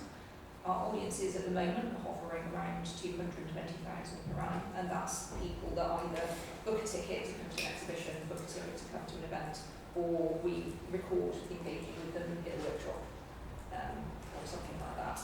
We have a big focus on priority audiences, so working with young people, working with global majority audiences, disabled and deaf audiences, and people that are underrepresented in the service. And underrepresented in terms of their engagement with culture. And our ambition for the coming year is to increase co-production and shared decision making, which I can go into if we have time. And then if you'd like to move on to the next slide, please. The learning aspect, we aim to engage with all of the schools in Bristol, and usually don't get very close to that mark, it's usually around the 95% mark. We run teacher CPD and create learning resources to support teachers leading their own visits to the museums and doing work in the classroom. We've started very successful programmes for home educating families, and that particularly took off during COVID and has continued to be a real strong strand. And informal and intergenerational learning for families as well. So we run activities in school holidays that are developed and managed by the learning officers who deliver work in schools too. And then again, we have Arts Council funding that helps with that. At the moment, so last year we had around 41,000 visits that were specifically educational. Prior to COVID, it was about 45,000, so we're just a little bit behind. And that includes schools, colleges, adult education to a lesser degree, and farms with under 16 year-old children. And over the coming year, we're going to be specifically working to improve the permanent offer for families, increase interactivity in the different galleries around Bristol Museum and Art Gallery. It's really our focus. And now I hand over to Lise to talk about the Arts Development Programme. Thanks, I really appreciate the opportunity to talk about our great work. So yeah, I manage the Arts Development team and we do cultural development across the city. And our vision is connecting people through culture. So using culture as a tool to support our neighbourhoods, we have the create inclusive neighbourhoods, we tell our diverse story. And we work on many core programmes. One of them at the moment is the High Street Renewal and Recovery Programme, which is a post-COVID programme that we co-manage with the Economic Development team. We've got a really significant High Streets culture and events delivery programme, which has had incredible results and activating High Streets and thinking differently about how we use our High Streets. We're also involved in the Bristol Legacy Foundation, so supporting the memorialisation, so creating the next thing we're doing to support is creating a permanent piece of public art to support them to do that. We're involved in supporting the One City Culture Board, and as Alex already mentioned, heavily involved in Western Combined Authority and supporting their Cultural Compact Group, which is their strategic group that looks after culture. One of our most significant pieces of work at the moment is Regeneration and cultural infrastructure. So we're part of the core delivery teams for major regen schemes in the city. As I'm sure you all know, there's a lot happening. So it's really important that culture is embedded in all of those. So we're working in the 10th quarter team in the Philwood Levelling Up scheme, which is putting 8.5 million into a cultural hub at Philwood Community Centre. And we're working really closely with the community there and the cultural organisations there to make sure that we're doing our very best for the community. We're also working with the city centre and the delivery framework, delivery plan. Sorry. And we've written a cultural community and people strategy as part of that work, which we're now looking to create into an action plan. And we're also working with Western Harbour and the harbour placemaking in the same way, looking at how we make sure the cultural infrastructure is supported, how we make sure the cultural organisations and infrastructure in the city is supported in those places, but most importantly that the communities in those places have access to culture. And culture creates a community and a sense of place, and we want to make sure that diverse voices are involved in that and how that grows. But one of the other ways that we do that is through investment. I'm going to go on to the next slide in a moment to talk about, not quite yet, talk about the culture investment programme. But the other ways that we invest is by working with local and partners and organisations to think about collaborative bids. So an example of that is the West of England Visual Arts Alliance working across the region and supporting visual arts development in the city, and that was a £1.3 million project over 3 years. So we've had huge successes in citywide bidding for investment, bringing alternative investments to the city. We can go on to the Cultural Investment Programme, please. So the Cultural Investment Programme is the way the Bristol City Council invests directly into culture in the city. And that's from individual artists, so they normally apply for Regeneration, which is our smallest fund over 1 year. Imagination, which is a slightly larger fund, which is over 2 years. And that could be a small project or a medium, large organisation. And then openness is over 4 years, and that's generally the larger organisations, and that's unrestricted funding, and so is that imagination.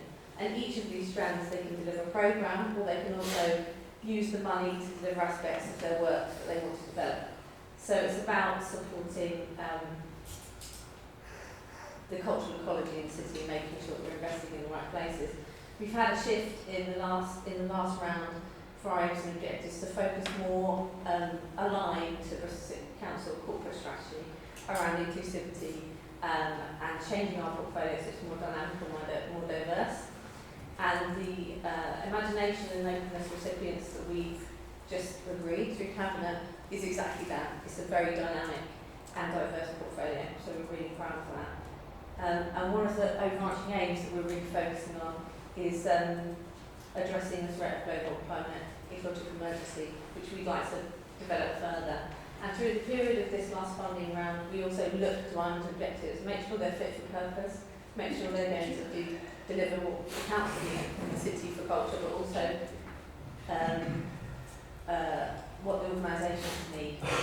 The cultural investment programme has been delayed for the last year, and this was a mayoral decision to set up an independent panel to make the decisions for imagination and openness, which has caused challenges for cultural organisations at an already difficult time. But we work closely with the Mayor's Office, and now I'm really pleased that we have a solid portfolio. And we're assessing applications for originators at the moment, which we'll be making that decision in April on those applications. And that was delayed, so it will be double the amount of applications that we'll support. Okay, thank you very much. So I'll just continue if we can move on, please. So also within the service we have a manager who leads on the South West Museums development programme. So this is a broader network into the South West, which is itself a national portfolio organisation, and this is around museums, programming, engagement, and distribution of grants. I'm conscious of time, so I'm going to continue.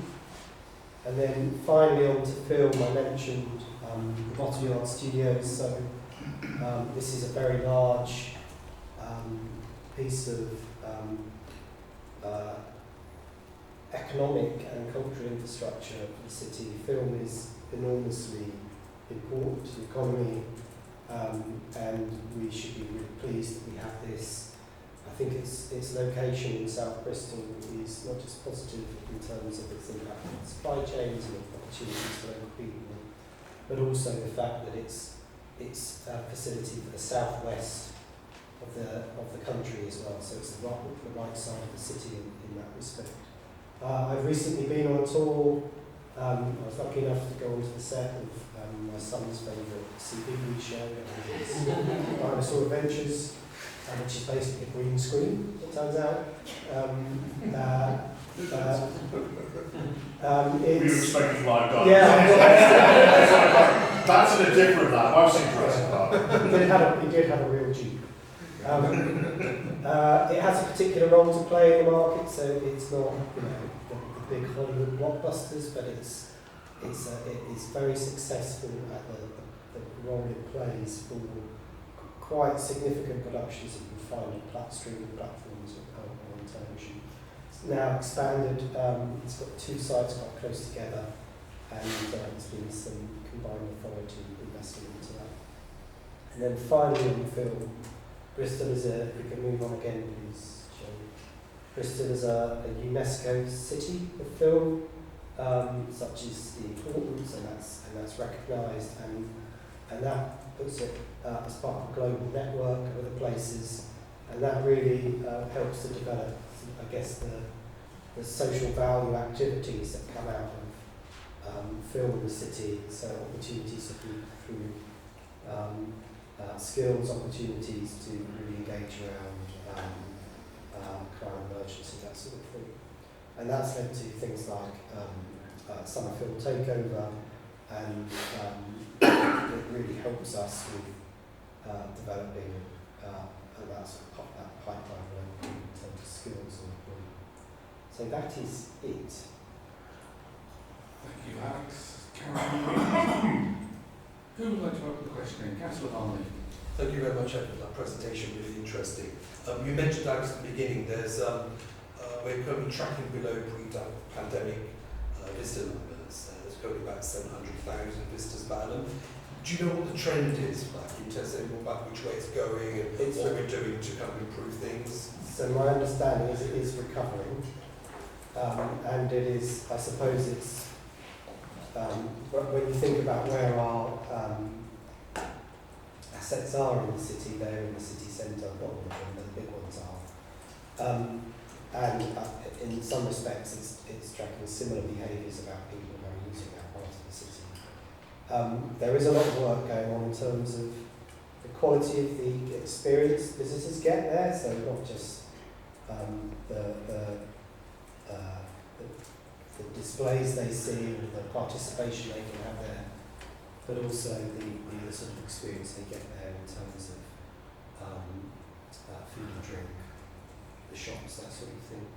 I don't know if there's any more you want to say, guys. Just to say that it's a sector-wide thing, so we're very much not alone in that. The entire sector that we meet with through museum forums and so on have all found the same thing, that visitors have not quite come back to pre-pandemic levels yet, but they are improving. And a lot does depend on what the programme is at the time as well. So we did get a surge just after things reopened from lockdowns, because we had Grayson's Art Club, the exhibition.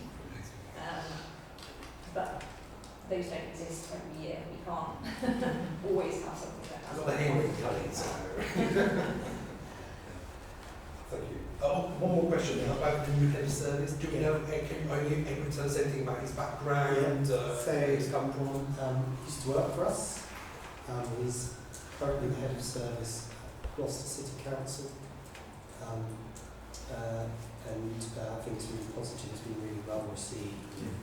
Partners that I've spoken with in the city. So.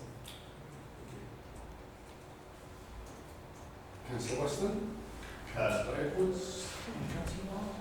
Thank you. I'm going to do that horrific councillor thing to get very NIMBY, so I apologise to colleagues in advance. I'm so sorry. It's about the Flays Castle Museum. I absolutely adore it and it's well loved. But we have a massive archive, 10 miles long. But haven't you? I'm going to see if I can measure that and look at my height, so 10,000 miles long, whatever it is. But the displays, how often are they updated and refreshed? Because one of the arguments we get from local residents, we love Flays, I won't too much about it. But sometimes these secondary museums don't often get churned. There's only so long I can look at the same toilet when I go round to the display. So we are shifting slightly away from a very high turnover of temporary exhibitions and slightly more towards making sure we refresh displays regularly in all the museums. It has been a challenge. It's something that takes quite a lot of resources, and we're a smaller team than we used to be. So absolutely clear that Flays in particular hasn't changed that much. It's something that we're all very aware of. Partly it's because lots of different options have been looked at for Flays and what its future and development going to be. And partly it's because we've been focusing on having discussions about what needs to change in Bristol Museum and Art Gallery particularly. That's often a focus with the archaeology and world cultures and ethnography collections and what we're doing to engage people in how we interpret those. So the collections of Flays are well due for updating. Yes. To save colleagues listening to any more NIMBYs, I might just email you directly on that. There was a great section here just about cultural infrastructure and communities and things like that. There's been a couple of great examples of using culture and history to sort of bring communities together. So you had in Southmead, you had the Meadows to Meadows, which is sort of the thing they did there. Sea Mills is another one with that. We've got the mini museum about the history of Sea Mills. I just wonder if there's any plan, particularly in the suburbs, sort of the newer communities on the outside, I think new, it's been 80 years, you know what I mean, but about actually following the Meadows to Meadows kind of thing and just doing some kind of display or plaque or mini museum where they use the old telephone box to just try and provide that point. Funny you should say that, because Elise's team have been very involved in projects in Philwood, still are Philwood and Minster, that originally started as being called pop-up museums. And so we are going to be working very closely with them and with the High Street team about how those go, and then possibly looking at how we might take the learning from that out into other areas of the city as well. The reason I just flagged that now, is, and I apologise, I actually did archive studies and all the rest of it, so I'm actually going into this. In areas like Henry, which developed after the 40s and some of the outer suburbs, I was chatting to a lady down the road, for example, for me, and she's been there since 1946. That oral history of how those communities came about, and how the people that saw that are now dying. So this is sort of our last chance to grab that history that saw Bristol expand. I mean, you talked to some people of Westbury on trip, and everyone when the city expanded to Westbury just before the war, and then after the war it jumped, and then Henry was the next point. And I suppose you could argue that the CPN in North Bristol is taking it even further out. But that oral history, that memory is going to go in the next 10 years. We're going to lose people that saw that. So hence why I'm quite passionate on that. There are some incredible oral history archives within the archives, and there are new projects in your thing as well. I don't know whether they got down to particular names that they're going to focus on yet in the planning, but there is definitely an appetite to continue collecting oral histories and making sure that they're accessible to people as well, so using them. But there's a display called Quiet Voices of Empire, which is oral histories combined with archival imagery from what was the British Empire Commonwealth collection. And that has toured around various libraries and so on. So we're definitely looking on. Well, this might be where councils can help us. We talk to a shed load of people. So if they say they're going to do Bristol, then actually Tim might be able to go, chat to that person or that person. Yeah. All right, thank you. Sorry, Councillor Bartlett, did you have your hand up or not? Yeah, I did. Yeah, my question's not, well, I think it's less a question, more of almost a request. Sort of similar to Mark's, but specifically about my area, where I live, not where I represent. It's not just me. I know. I'm going to take the tone down a bit. Like, I was really impressed with how you're trying to draw a lot of these programs together and how you're trying to access communities of colour. And so yesterday I went to 2 different meetings about the stabbings going on in St Paul's, and there was a lot of feeling there about young people need something to do, they need something to connect with, their education at school doesn't represent who they are, and I know that there's a Grosvenor Road programme in the High Street, the next bit of the High Street's work, so I suppose it's about embedding all of that together and working with those communities to specifically reach younger people, and if there's any way we can set up a store. Grosvenor Road's got tons of spaces that are vacant. If that could, you can put a pop-up museum there, and I'm sure that you'll get volunteers, and trying to draw all of that together, I think it would be really, really productive. And it sounds like you've kind of got all of the building blocks, so I think that was just a suggestion. That's where the cultural event work that my team does and the team completely crosses over, and that's where it becomes really brilliant. And also thinking about the pop-up museum piece that we're doing in Featherstone and Philwood, we're also exploring that work then coming into the M-Shed, and how that relationship works and how those communities then feel really represented in our civic spaces, but also to touch on from a regeneration point of view and culture-led regeneration point of view. We are talking about young people in those spaces in terms of safety, as well as having comfortable, safe spaces for them to be in. Yeah, it's really important. I think there's M-Shed is maybe the only one of the sort of big museums that I would say people around me might feel comfortable with. Just go on a day trip. And I think Mark's point about bringing things to the communities is really important, because they don't want to go to the time or watch things. Things have to come out. and they need to be able to see it and like just hang out and it'd be cool. Yeah, anyway, thank you. That's all. Councillor Edwards? Yeah, I have two. First, a small one and a big one. That was great, really, really good. I think following on from what Councillor Barton just said, I was wondering what is your kind of form of innovation? You know, if there is a chance to do events that are responsive to what's going on in the city, is there a forum? Is there a place where community leaders or different representatives of communities can feed into that innovation? Whereabouts are those sort of ideas formed?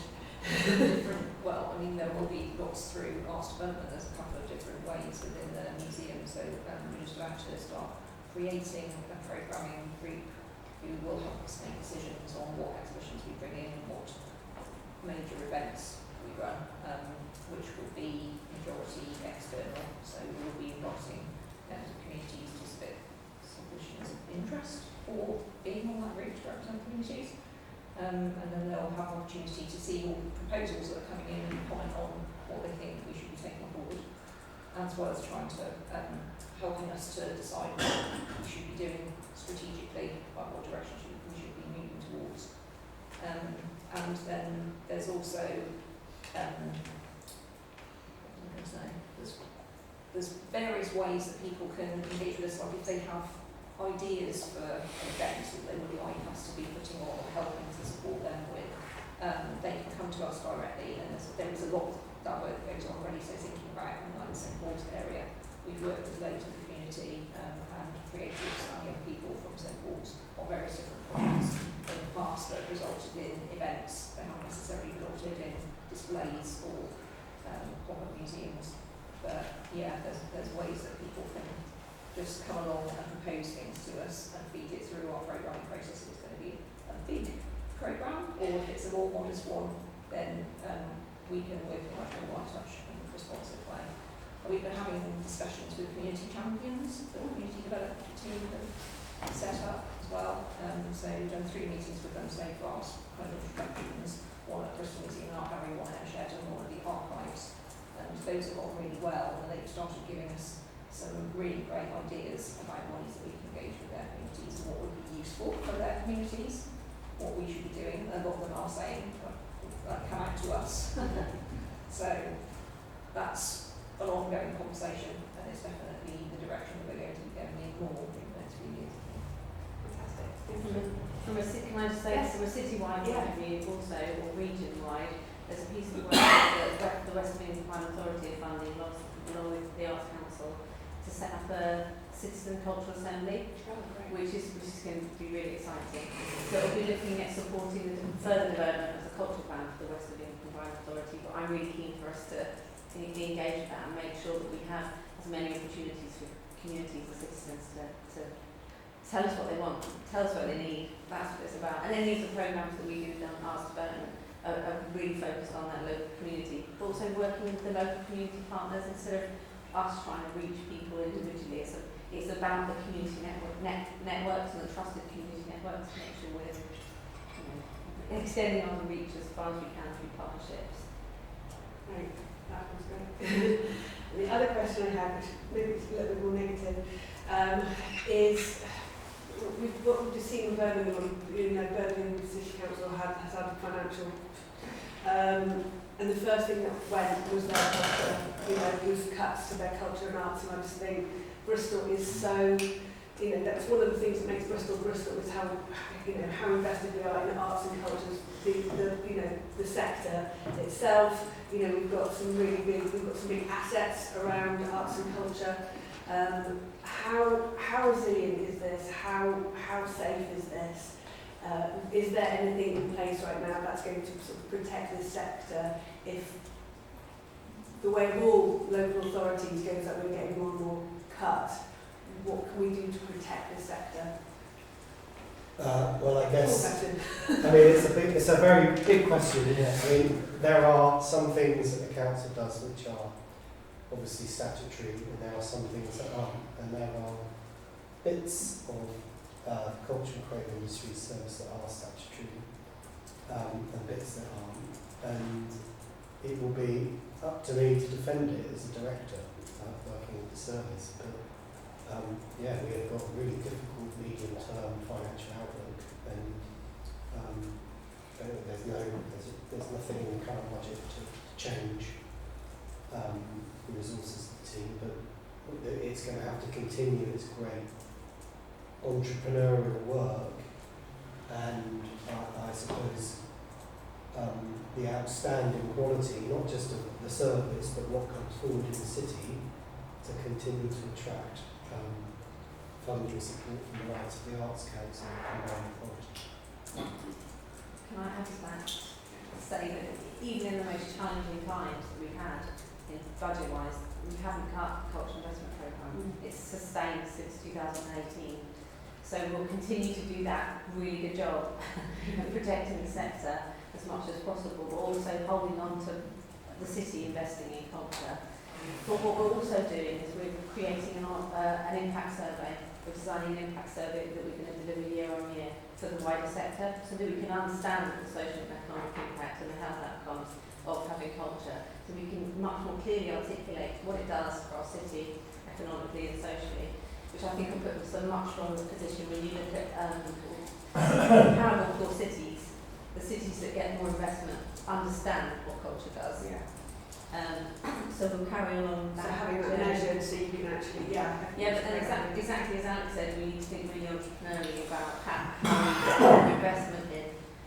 So it's not just about protecting what we have, it's about partnerships again, it's all about connection and talking about what we do is brilliantly as a city and getting more good investment and using opportunities like Regeneration to make the most of what we have and getting more investment. Thank you. I'd like to draw this item to a close so we can move on to the next two items. And thank you very much, Eloise and Karen. Thank you. Thank you. So the next item is the Strategic Transport Update paper. Adam, do you want to talk about that? Yeah.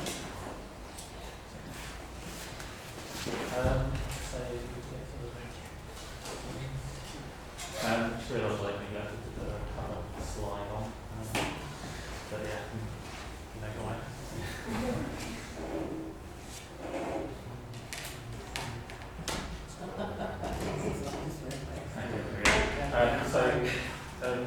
So the request was a kind of an update on strategic corridors and a focus on building enablers in the active travel programme, and then we'll come on to the EV update from the City League team.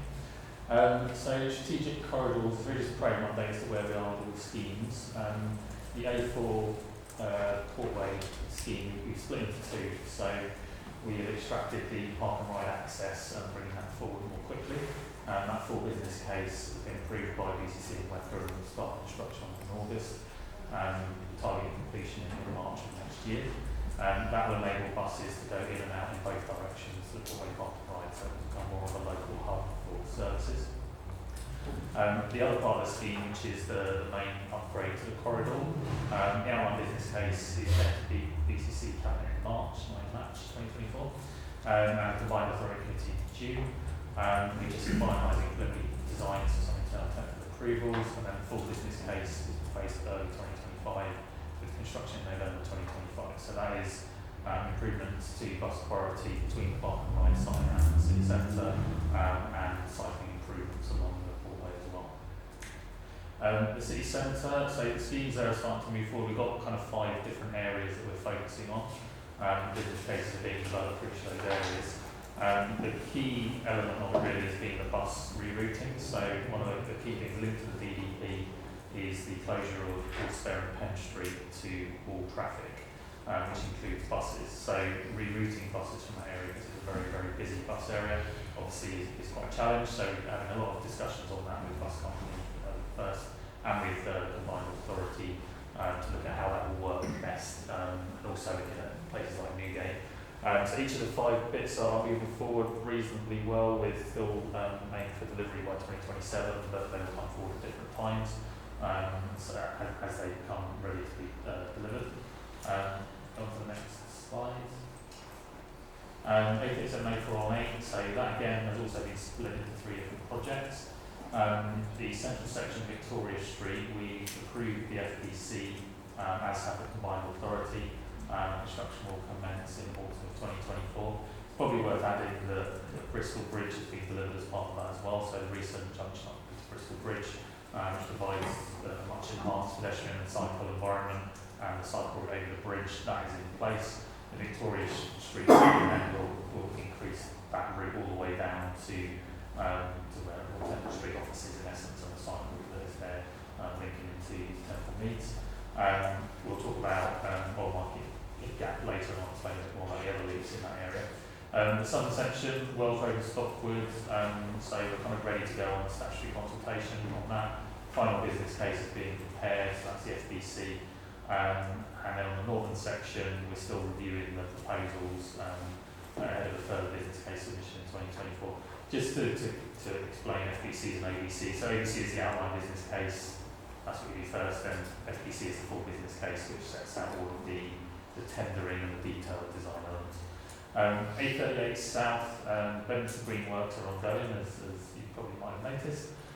Looking to complete those in summer 2024. That scheme is largely on target and within budget, so it's going very well. I think that will probably be the first kind of big CRSTS scheme delivered, which will be a big benefit when it's in place. The other part of that project is the Metrobus extension, so looking at how Metrobus could extend from Hingrove Park through to Hartcliffe using the kind of bus-only routes that are there. So we've been having discussions with the operator and the combined authority about how best to do that and not impact on other existing services. So detailed design will commence once we've agreed those. There's two other schemes that we are part of, which is the A4 Bristol to Bath student corridor and the M32 corridor.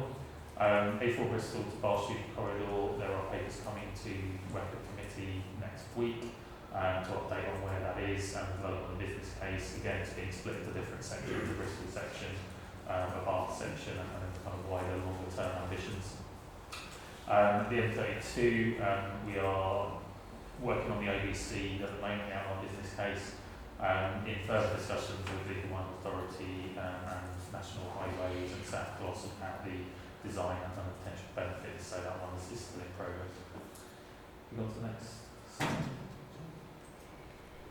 So East Bristol livable neighbourhoods, fairly well developed. We go on to the next one. That's the scheme area, so Barton Hill, Redfield, St George, and then on to the next one. Some of these will be quite quick to be honest. So that's the scheme as designed or as proposed. Very quick explanation. The basic theory is that each of those colours is like an individual cell. So you access that area from one or more access points on the edge of the zone. So the sort of orangey area you see there will be accessed via Avonvale Road and a couple of the side roads. Essentially removing some of the through routes, creating improved walking and cycling routes, improved crossings, cycle hangers, street trees, lots of improvements to the area as a whole. So if we go on to the next slide. This is just some of the monitoring that we're doing. So that's the Chalks Road junction, Blackswalk Road with the A420 is one of the worst junctions on that corridor. If you just flip the next slide, this is the monitoring system we use. It's called Vivacity, and it's a video system that records all the movements that people do. So we're using that to assess how people move through the area. Each of those colours represents a different type of vehicle or pedestrian. So something interesting you'll see here, for example, is that the pedestrian movement, which is the line that kind of goes across, up and across, that's people following the pedestrian island, because you have what's called a staggered crossing to get across the road. But you'll notice quite a lot of people going straight across. So that's kind of informing us that current design is not working particularly well for people. They might just walk straight across the road. So the proposed design for that junction is looking more at removing those sort of interventions and having more straight across movements. So we'll have before and after analysis like this. It provides obviously data analysis as well as a visual, but it is quite a useful visual indication. You can pick up trends that you might not otherwise see just from looking at pure data. What colour are cyclists on? I'm colourblind. It was useless. I used to be a traffic signal engineer. You can see the pedestrians. I think it's the light sort of light blue maybe. Pinky bluey, Yeah. purpley colour. Yes, that lightish one that's going down. I can see some colours, others on a bit worse. And like the yellow ones, for example, I think I like those vehicles. The green is obviously general traffic. Okay, on to the next slide. So this is the statutory consultation notice. So we've done a huge amount of engagement on the East Bristol neighbourhood over a long period of time. We've now got to the point where we're doing the statutory consultation on all the changes, so that includes all of the point closures, bus gates, lining, signing, all of that enables the scheme. The consultation is being done with a view to then what scheme do you want to deliver from that, so it doesn't mean we will deliver everything that is within that statutory consultation, but it gives us the ability to deliver everything that is within it if that's what the decision is. We've done quite a lot of work to ensure people can participate in that consultation. The statutory consultation for a TRO can be quite a confusing and difficult to access thing, so we've tried to make that as easy as possible. We've translated the papers into 5 different languages. We've done all that with the local community groups to say this is what you need to do, this is how you do it. So we're just preparing an objection report to that at the moment. Go on to the next slide. We call it an objection report because that's what you do to a TRO consultation, but we have also had lots of people writing in support as well. So those comments are being catalogued and a return report will go to administration and they can decide what decision they want to make as to how to proceed with the scheme. In addition to that, we're going to start installing cycle hangers across the area. So I think whatever happens with the area, there's a big demand for cycle hangers. They're not that controversial, so we start installing those fairly soon. On to the next slide. So South Bristol, Liverpool neighbourhoods. Again, I'll just flick through that one. On the next slide. So this is the study area. This is about 3 times the size of the East Bristol, Liverpool neighbourhood. So it's quite large. Goes all the way from Ashton Vale up to Tottenham and Mill Hill in the other corner, and from Ashton Gate area over to sort of the end of Knoll. Quite a large area. We don't have funding to deliver all of that. We're doing a study across the whole area so that we're prepared for what funding is available. If more funding becomes available, then we progress the scheme that can be implemented. If you just go on to the next slide, Jane.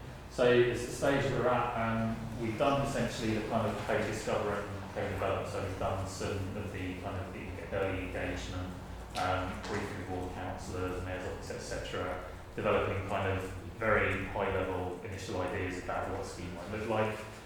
Then following the elections, we'll be able to move into the co-design and co-deliver phase, which will be much more stakeholder engagement, wider public consultation and discussion, and then looking at how a scheme might evolve and how it might be delivered. Obviously, with the East Bristol Liverpool neighbourhood, we're doing a trial first before moving on to a permanent scheme. That approach for South Bristol Liverpool neighbourhood isn't defined as yet, but if we want to extend CRSCS time scale, it will probably need to be a shortened approach rather than kind of trial and then implementation. But the point of East Bristol Liverpool neighbourhood is to give us that information, to give us that kind of experience of implementing something and seeing what it does. So that will then be applicable to other schemes like South Bristol Liverpool neighbourhood. Okay, move on to the next one, Jade. So I wanted to then give an update on all of our active travel schemes. Cotton Hill has just completed, so construction finished in January 2024. The QA5 process, which is right at the very end of everything, has just been completed this week. So the project is now officially closed. It's coming slightly ahead of schedule, about a month ahead of schedule, and also slightly under budget. So we'll have a little bit of money to put back into the Liverpool neighbourhoods pot, which is good. We're doing a survey at the moment on people's views of how well it's gone, so we can produce an evaluation report on the scheme itself. But in general, I think it's been broadly positive. Obviously, it's a scheme that's been in for quite some time as a closure, but the scheme itself is turning that closure into something more attractive and the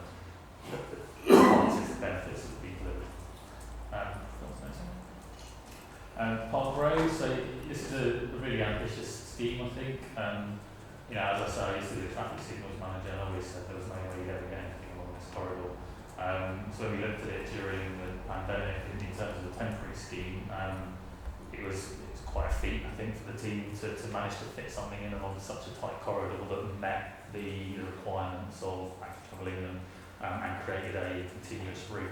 Obviously the current route has been damaged a lot and it's not backed up by traffic regulation orders and such like, so it's quite hard to enforce. That's why we're bringing forward the permanent scheme. Contractor is now appointed and they're going to start on site towards the end of this month. The construction period is just under a year, so we're looking at concluding in early 2025. The information updates on it will be on the website. Obviously, quite a challenging scheme to construct, but we've used some kind of fairly innovative approaches to manage the traffic on different sections. You know, like the bit where it gets very narrow, for example, that's really hard to build stuff on, so we're using some of the side roads to divert some of the traffic as part of that, just in like one direction, which will enable us to build a little bit more easily. But yeah, once completed, that will be a really good scheme, and it will link down to the city centre as well via Park Road and Holston Street. On to the next slide. So Old Market Gap, anyone that cycles around there will notice that it's being constructed at the moment. It's a bit of a challenge getting through. So we're in construction at the moment, which is complete in May 24. Lots of benefits to it. Obviously, the main thing is it's doing that final connection between the Castle Park route and the route that goes across Old Market roundabout, which then leads you onto the railway path eventually. And also doing some other connections. So you'll make the connection going to the left, that is the route down Tower Hill. So part of that has been built by the developer of the ambulance station site. And they're going to be completing that route, and then that will link into the Castle Park route. We also have some other improvements that have been delivered already along Counterslip and Passage Road by other developers.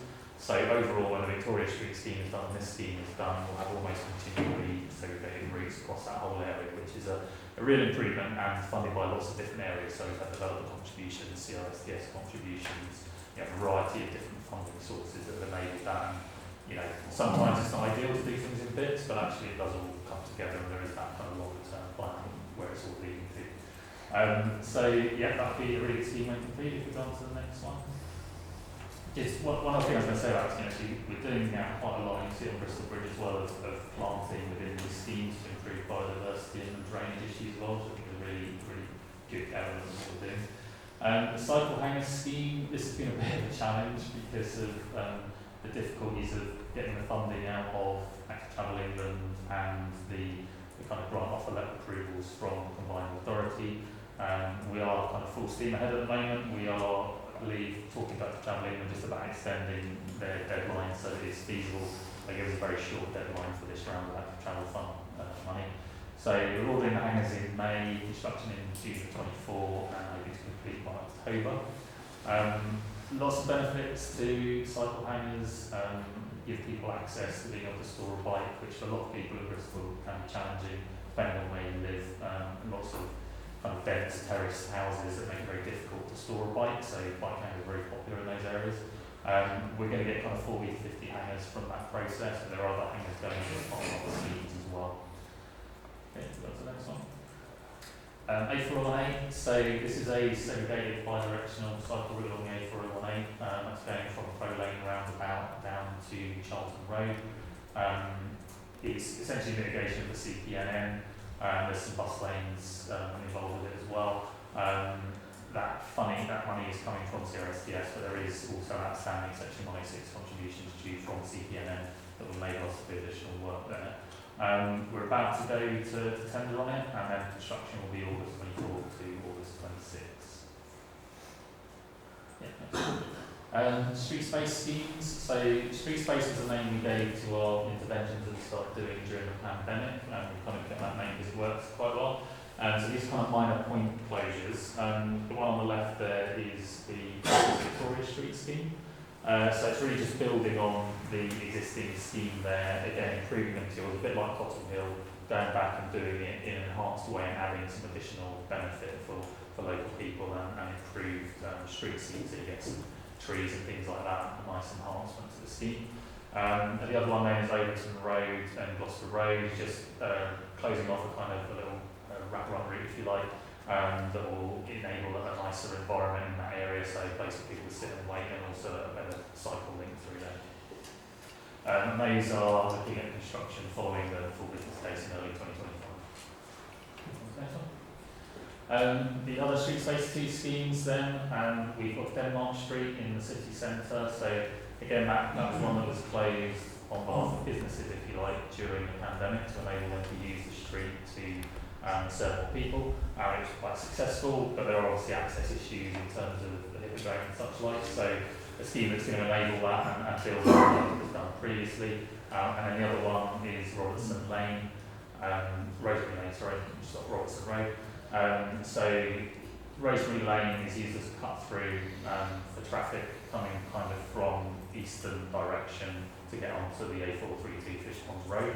And it's not just Rosemary Lane that is the issue, there's a number of small side roads south of Rosemary Lane that have very high speed traffic going down to avoid the lights of Robertson Road. So Rosemary Lane is kind of a plug that you can close to stop a lot of those movements without going from one road to the next road to the next road to the next road. With consulting on that at the moment, I think the consultation is finished, we're just drawing on the engagement report and then that will go to administration to get their view on.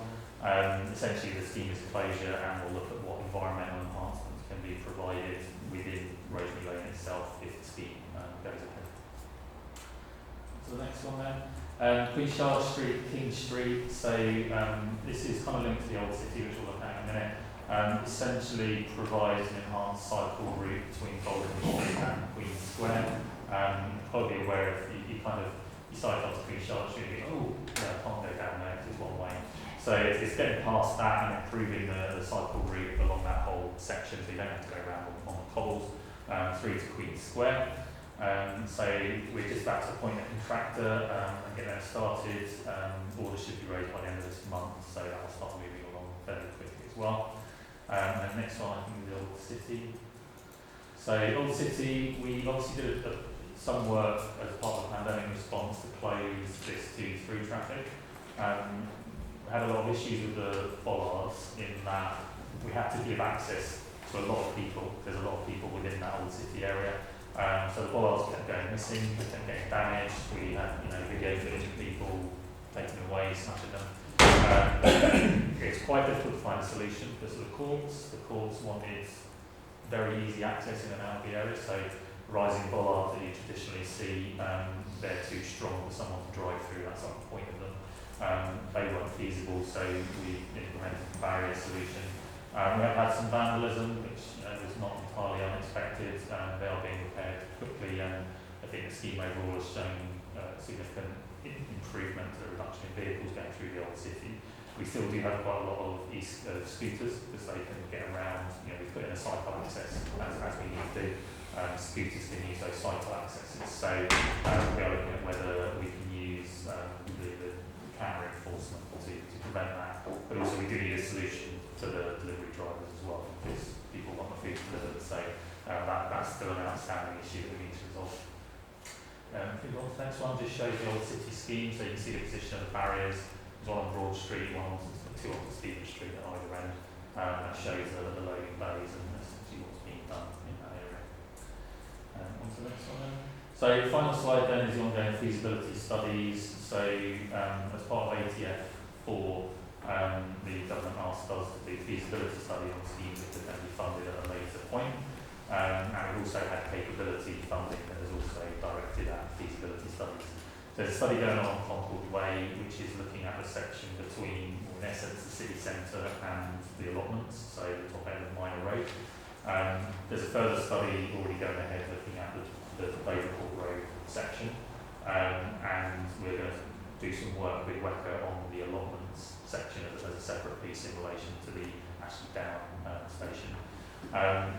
Malago Greenway is enhancement to the existing Malago Greenway route. So I cycled it the other day. I cycled Malago Greenway quite a lot.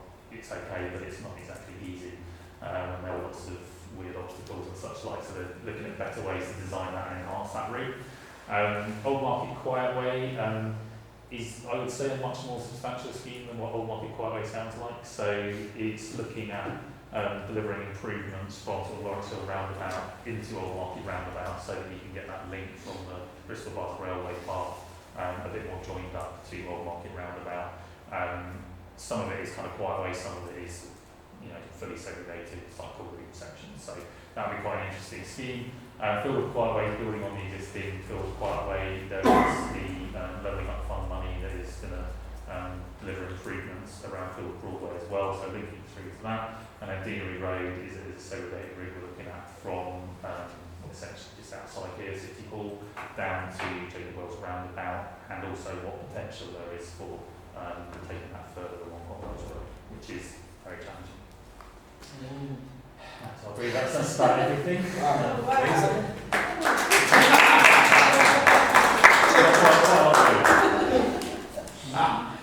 don't know if you want to take questions on that before we go on to review, or if you want to review Yes, there are some questions. Mark, Capital Western first. Thank you. Obviously on the A418 corridor, I don't think anyone surprised me last time. The cycle lanes you're proposing on the A418, I actually agree with, not a problem. I think the bus lanes are madness, but the cycle lanes are fine. I just think we're being slightly unimaginative on it, because I'm not sure the best place for cyclists is a dual carriageway. Now this is mitigation from Chris Patchworth New Neighbourhood, but actually you've got Fishpool Hill and Charlton Road, which is specifically blocked off from cars, so they're not actually the rat run routes, but they're cycling routes. So I would have thought the better way to do it would be to have, rather than have the cycle lane running from the Crow Lane roundabout, would be to take it down Brentry Lane and take the cycle bike away from the dual carriageway. I'm sure it's probably a more enjoyable cycle as well.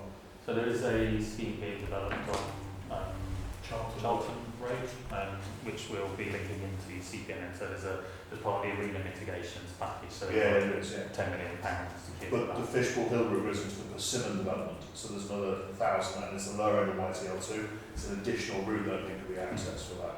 Yeah, and I think we can certainly look at those additional routes. As I say, we have some Section 106 money outstanding, which is agreed but not received as yet. So there is, the money we spent on this is CRSDS funding. Section 106 is our match to the whole corridor. So there's opportunity to do further works. And on that basis of the student corridors, South Gloss last week agreed to potentially uplift, depending on what's happened. Well, they've definitely agreed to uplift on the CPNN. Will that increase the amount of SIL or Section 106 that flows to us to do this kind of strategic corridor work? So obviously we are talking to them about that, and the previous agreement was essentially an agreement per number of households. So my expectation would be if the number of households goes up, the value goes up. It was from 2014 and it's index linked, so it's going to be quite a bit more than it was at that point in time anyway. So yeah, we're in that discussion with them at the moment. That increased another 1,000, the potential of 4,500. So it's it's quite a big increase. Yeah. Okay. Thank you. And that means you're going to have a lot more people on Walkerdale Road, and it's already jammed up. Yeah, and those bus lanes are going to congest people more. No, that's not how it works, Mark. You put bus lanes in, people get in buses, and they leave their cars at home. And once you get that bus, you can sort that road out. I'm sorry. Councillor Whittington. I will have a hand up. Councillor Mark. Yes. I'm going to start off with perhaps an intentionally vague question. That's just a quick vague question, I don't mind it. The EDLN consultation phase had some struggles. I suppose we're looking at the South Bristol one. I'm sure we've learned something. Are we vulnerable to the same mistakes? Are we somewhat more confident that this time we will learn lessons which mean that consultation is less challenging? Yeah, I mean, the people involved the teams involved in delivering this level neighbourhood, I think, have done a great job in terms of they've done more engagement outreach on that scheme than on anything ever in history. It's been a huge amount of engagement and outreach that we've done. They have all been feeding into the South Bristol local neighbourhood teams that have been working with as well, so sharing their experiences and such like. There's always been, a number of the meetings that happened around East Bristol, Liverpool neighbourhood were around things like ULEZ and, you know, like campaign groups that were really nothing to do with it. That's a bit of an issue. And there's always a challenge, like we have posted things through people's doors several times and still get told that they don't know anything about it. So that challenge always exists, and we've done a huge amount to try and manage that. We've done, you know, lots of community visits, like holding meetings within the community. I can't think we could have done a huge amount more than we did. Obviously we learn from anything that doesn't work and the things that could be done better. And I think, you know, there are maybe some things that we could have improved upon, which we will look to do as happens with the neighbourhood. But certainly the approach of doing lots of outreach and lots of engagement with people is really, really important, because it's about helping people understand what the scheme will do and what the benefits are, as well as the disbenefits. You know, my many years of experience in transport schemes is generally taking stuff away from someone to give stuff to someone else, and it's that one that's having something taken away from them that wants to talk about it, rather than the person that's getting the benefit all the time. So it's really important to reach out to everyone so you get both sides of the view and you can fully understand what the views of the scheme are. And that's what we've tried to do with the scheme by sort of saying, what do you like, what don't you like? I suppose one of the more, I don't want to spend too long on this, but one of the challenging things is, for example, one of the businesses in my area, who I think, you know, they've got a fairly reasonable concern that they're like, we don't know if our businesses are going to be maintained. Like, you can assure us, but that doesn't actually reassure us. And they tried to make a meeting with you, and the meeting happened, and then it kind of got overtaken by non-business owners who had different concerns, which I would have said are not something that we would want to try to mitigate, because we're talking about what I would describe as nonsense. Yeah, I guess that's the kind of challenge that I don't know whether we can overcome that. So all the businesses had invites and opportunities for individual discussions, and we outreached every single business, and yeah, some of the meetings towards the end got taken over by more campaigning approaches, which you know actually isn't always very helpful, because you're actually trying to have a proper discussion with people and explain to them what's happening, and when you just start kind of focusing on one specific thing, you lose that ability to actually discuss and engage. But yeah, we did offer that early on, and you know, this is part of the thing, is like someone might miss that first round. Exactly. So I suppose that's the kind of lesson that I think we're looking for. Right, I'm going to stop talking about that. I wanted to just ask a very quick question about, so you mentioned quite a lot of small schemes. Obviously I love them. I think you previously implied that we have like a list of these that are semi-ready to go. I wanted to be a bit cheeky and ask about, so we've got a lot of SIL projects, transport SIL projects, and they've been running a long time, some of them. Is there any chance that we might be able to do some like reconfiguring, reprioritising, so that some of those SIL funded projects could be funded through some of the Liverpool neighbourhood scheme type thingies, if they qualify? We've sent out the email from Oxford YouTube. We've had 2 or 3 updates basically saying we will pick up the costs of anything that is going to cost more. Yes, the overheads. So anything that's going you should say that, yeah. Because inflation got completely out of control. At one point, Mark and I'm sorry, did we not have a packet? And reached 30% in the construction sector, as Adam's previously described. Our public sector procurement frameworks actually legally broke down. So we have agreed to make up any extra that is needed on top of what was democratically voted for in a throng of CAS money. Money is all now in place. Adam is re-resourcing or boosting the resources of the, there are several different people, there are TRO people, obviously, there are design people, so you've got to resource the whole system, not just bringing one person to do it. So he's resourcing that more strongly so that we can process that. So there wouldn't be any advantage to we're going to do all of them. No, I knew that, but I hadn't actually joined that up. Thank you. Yeah, we're going to do all of them, and once the system is up on having done the backlog, and I have in my ward things from 2015, believe it or not. Once we sorted out the backlog, we will then have a system fit to go on for the future, obviously delivering still in accordance with our resources. Yeah. So when a local neighbourhood scheme gets approved, you can pick up those schemes in that area and then maybe return that civil money. Yeah. So there's that opportunity. Great. Councillor Edwards? Thank you. So yeah, my question, so great stuff, like really excited to see how it's progressing. Overton Road, I've no problem with it. I live very near it and it's great that it's happening.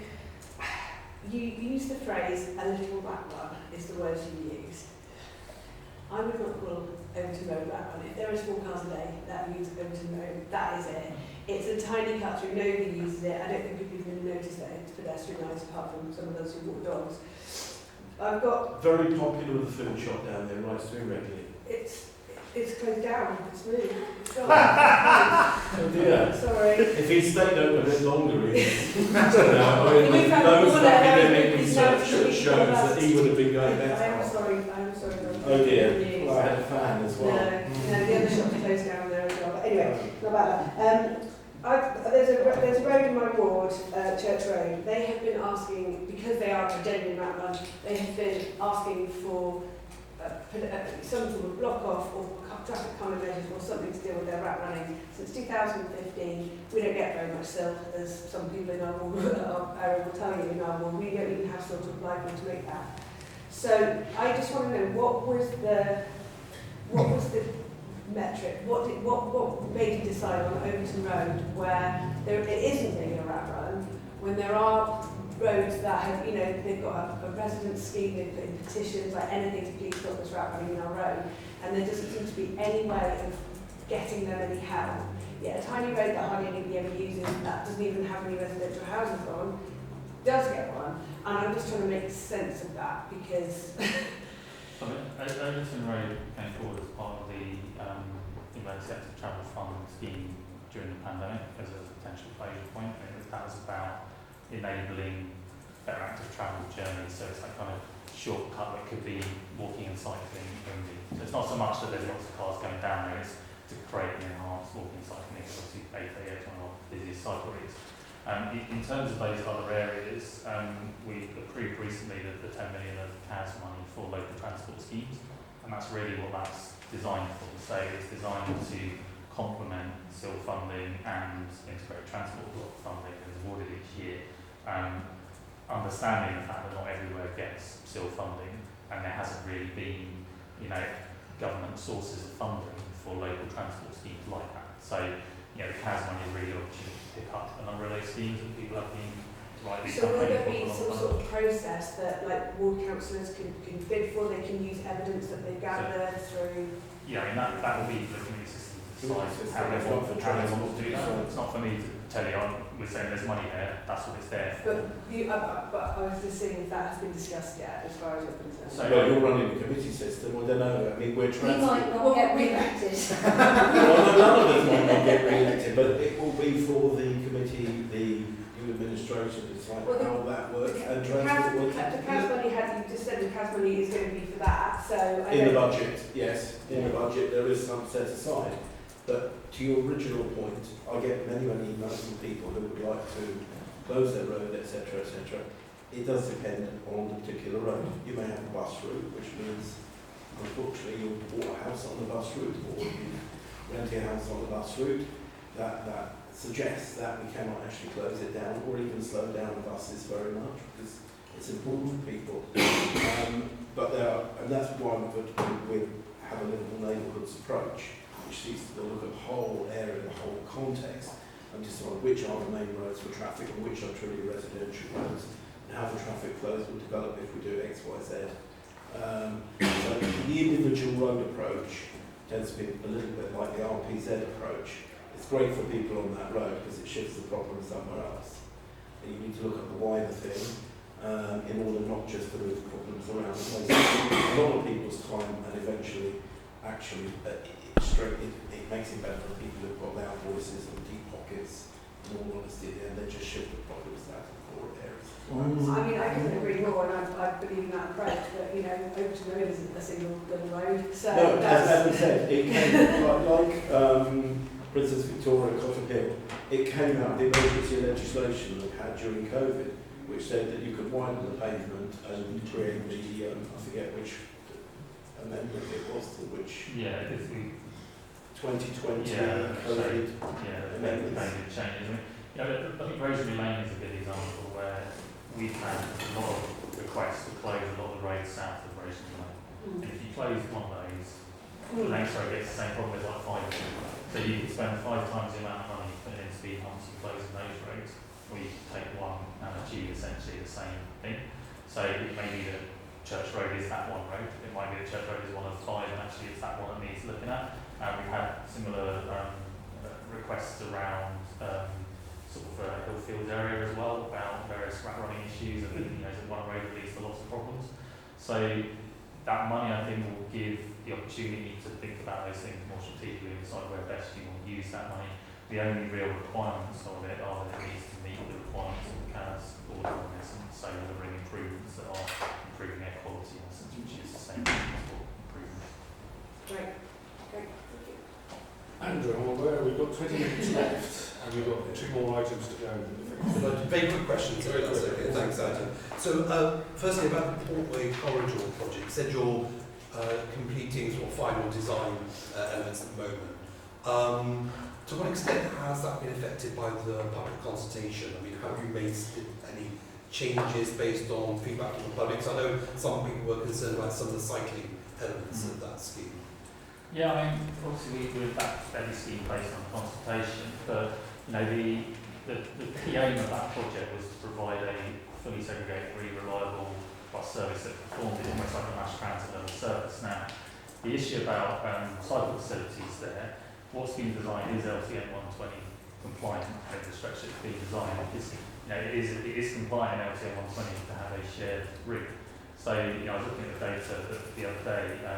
The number of pedestrians that use the Portway is in the region of 100 to 150 a day in a 12-hour period up the northern section, more like 200 to 250 a day down Ridge Valley Road. Now, the limit value for having a shared pavement is 300 per hour. So what you're actually creating is a cycle route that pedestrians are allowed to use. Now, you can spend millions and millions of pounds putting in a fully segregated cycle route up there so that you have a pavement for 200 people a day to make use of. That to me is not a good use of funding. So the bus priority is good use of space. We can create a good quality cycle which will be better than the existing provision and increase the cycle numbers up there as well as having that bus priority which is a key requirement of the strategic aim of the scheme. Thank you. The other thing very quickly about the cycle hangers. The existing cycle hangers we've got across the city, I think about 15 or 16 of them, I think they were all installed with concrete plinths and bollards, which made them quite expensive. I think it was kind of unnecessary over-design because, you know, I park my car quite happily on the road, it's never been hit. So the installation on the forthcoming, so far.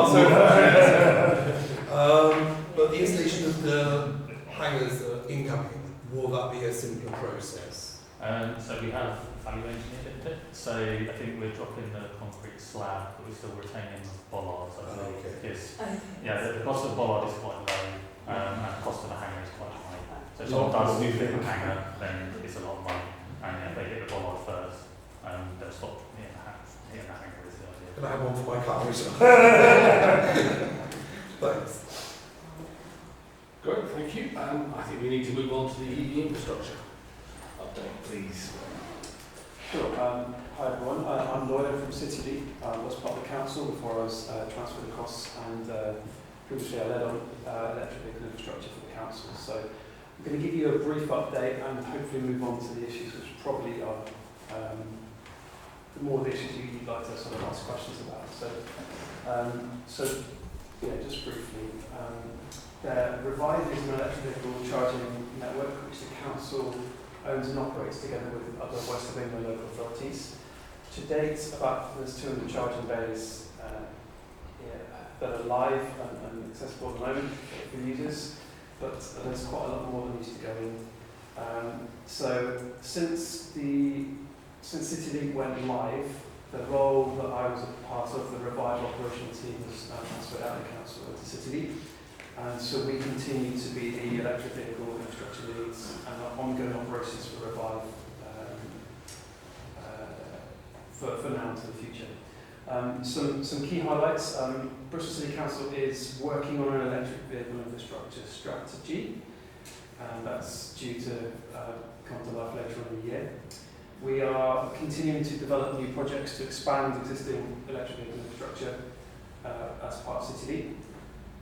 There's also, as you're probably familiar, so I'll keep the detail light on this, the Levi funding from government that comes to the combined authority and then comes to Bristol is funding for more charge points, which through Bristol City will be match funded to make the money go further. There's also existing grant funded programs, including the Centre of Excellence, and there's also funding that the council putting in to expand the depots, fleets and so on. Next slide, please, Joe. The Green Recovery Fund, which came to Cabinet recently, this is further grant funding. It's effectively going to sort of allow about £2.5 million coming to Bristol. This will continue the rollout of public charging infrastructure. It will introduce the first, hopefully on-street lighting column-based charge points to come to the city. So there will be a further grant fund that Bristol City Council already has going towards that. It will also go towards community charging hubs and also further destination charge points in some of the council car parks. This will continue to build out the Revive network. Next slide, please. As I mentioned, Levi, this is going to bring a lot more charge points in, and it's going to be so Amoresco, part of the city, will provide the delivery model and provide the match funding, and this will capitalise on £4 million worth of grant funding to go a lot further. Next slide, please. And so that's being led by the combined authority. The allocation goes to the combined authority and then onto the other local authorities from there. And that's going to be developed and come into life later in the year as well. Next slide. So I thought this is probably a collection of issues which is probably the ones that probably people have questions around. I think the key things really to mention are that I guess the mantra for how we've tried to roll out as part of the council and now continue as part of the city is there's the right type of charger for the right location. It's a behaviour change going to put fuel into a car to what's to do whilst you charge. That might be going to the gym, that might be shopping, that might be sleeping, that might be working. There's electricity a lot more places than there is fuel. The opportunities are there. And so it's not a one-size-fits-all solution. But in terms of when things are going, there will be charge points needing to go in on-street locations. Obviously, the council's preference is that where there is off-street space available, use that, and that's sensible. There will need to be on-street, but that's going to be very carefully managed through in collaboration with the council's highways teams, who will ultimately sign off on if something goes in or not. Something that's been a really important development over the past 2 years is that accessibility and usability will be key and central of everything that's designed. You can see on the right hand side there is a really bad example of how the street space has been cluttered up. There's some slightly better examples in that picture as well. There's going to be very clear when something needs to go on the street, it will if there's space. If there isn't space, there needs to be another solution. But there is a set of national recommended standards in place that the council is poring over, and we're working with collaboratively to work out what that looks like. Next slide, please. And it's worth mentioning as well, there's been some concerns around whether traffic regulation orders should be part of every installation, and ultimately the idea is where that is necessary, there's going to be a lot of traffic regulation orders to follow.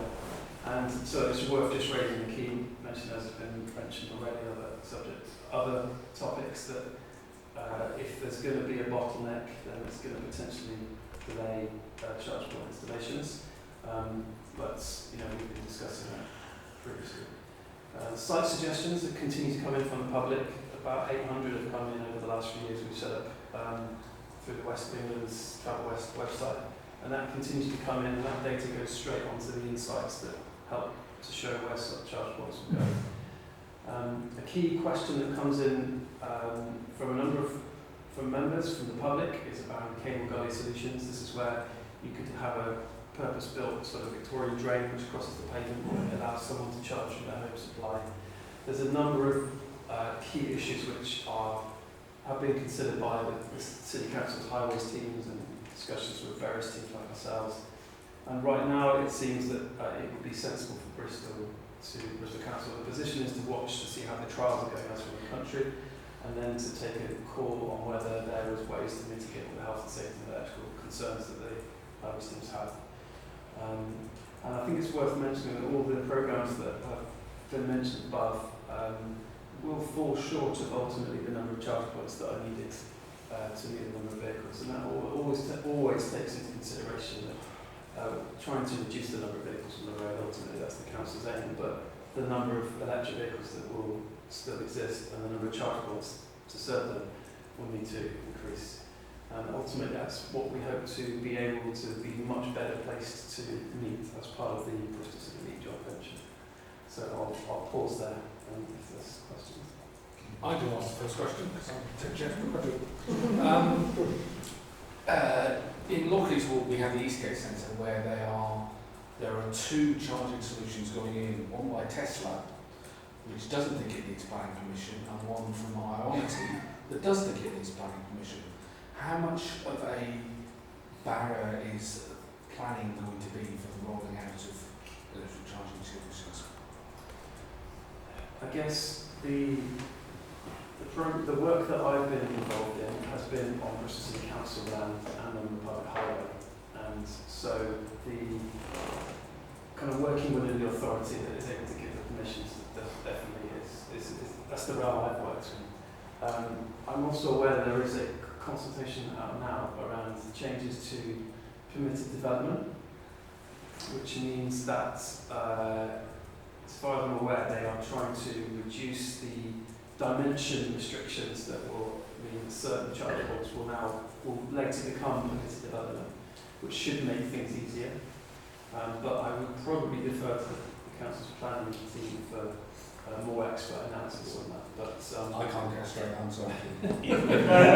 Whether it was a conservation area, I think, it's only been a conservation area, possibly Eastgate is many things, but it's not a conservation. I didn't want to say that, but I can't imagine why someone would need planning permission. Depends what size it is, I guess. Thank you. Councillor Rockington? Yeah, so I've got a Sainsbury's local to me, well it's not my ward but it's local to me, and they've got a rank of about 8 or 10 charging points alongside the shop. Would they have paid for them themselves, or would they have been paid for with public money? I'm wondering about how many charging points would be coming forward that are paid for privately. I think the incentive for someone like Sainsbury's is for every if they can incentivise with charging in their car parks, they'll make more money in the store. That's generally how that's the incentive for them. Typically, supermarkets are now probably competing with each other to keep up with that supermarket has charge points, yours doesn't. People might go there to charge instead of there. The likelihood is that they would have partnered with a charge point operator, and they would have had some sort of concession agreement in place.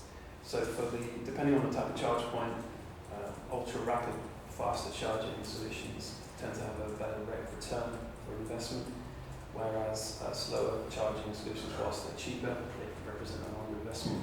Supermarkets tend to have faster charging. So I would, back in the days when we built Revive and I was part of the council, certain supermarkets were on the site suggestions list, and a decision was taken to leave them because the supermarkets will want to have them installed anyway. That's an incentive for them. It's more of an attractive proposition. So we, as using public. I, as part of the council, then decided that wasn't the best use of public funds. So probably private. And are we taking, when you're doing your calculations about how many you're going to be able to provide by 2040, do those calculations take into account that the private sector is probably going to deliver in as part of that solution? You're not just taking into account the ones that we'll be able to provide? Yeah, so I'm personally supporting the Bristol Council in its efforts to get an electric vehicle infrastructure strategy up and running. That strategy will be based on insights which will say certain high, medium, low uptake scenarios, this is the number of vehicles that might be in demand, and therefore these are the number of charge points. But it will also give an indication of how many public funded charge points and where the public funded charge points would need to be there as an intervention. The best example of what you could look at the moment is that the Combined Authority has an EVI action plan, or EV action plan, where they've used very similar modelling to what you will find in any EV strategy. It gives that kind of detail. So there's definitely a case of needs a lot.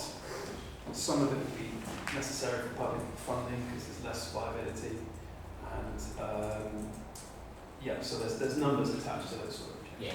So I imagine that will feature, but I'm not with all of that kind of delivered, private and public, we're still expecting not to have enough by 2040 on the current forecast. So the amount of the projects that I mentioned, the Levi Green Recovery Funds, Centre of Excellence, on-street charge point residential scheme, by themselves they won't do the whole thing, but that's publicly funded, and we're in a position through the Bristol City joint venture to be able to bring forward 100% funded charge points in some areas, and so beyond the schemes that are there, there'll be opportunities to bring forward that as well.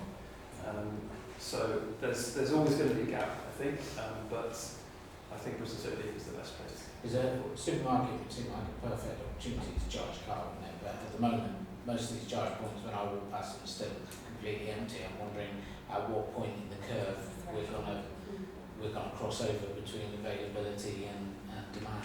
It's all very site specific, yes, it's there's no necessarily one size fits all, but I think there's definitely at this point in time overall I would say there's less charge points than there's not enough charge points for the demand at this point at the moment. Councillor Edwards. Thank you. I was just wondering, would there be any scope for sort of community ownership? So if like a street got together and did like an investment to get a charger for their street, so co-ownership or a scheme that they could buy into. I know obviously there's the rental, I've lost my mind, what am I trying to say? Car clubs, thank you, I know it's car clubs. It's something similar, but where people charge their own cars and residents. You're nodding, so my question is similar but more direct, which is my residents want to pay to charge from the lamppost. Like, how do we get that? When can we get that? Is that far away? So I'll come to your question first. So the I'm nodding because this is an idea that's been floated. The focus is that there's government funding and we've got a huge amount of charge points to deliver and we've got to do that. But in terms of Bristol City League, there is the Community Energy Fund, and there's lots of ideas that have come forward from the public as to how to use that. And that was one of those ideas. It was an idea that we looked at previously anyway. There's currently no plans for that, but I want to acknowledge that it's an idea that is worth exploring, and we will work with the council to look at that. Because if there's not enough funding to deliver all the charge points in all the streets, if a street was in a position to say, well, actually we could effectively bring forward some funding to help deliver them. I quite like the idea of that personally, but there's quite a lot of work to do to see if that's a viable option. And Councillor Bartle, so the Green Recovery Fund and Bristol City Council's other fund is going to bring forward the first 150 charge points that will be going to lighting columns. Levi will continue the rollout of that, all being well. Lots of plans to be put forward.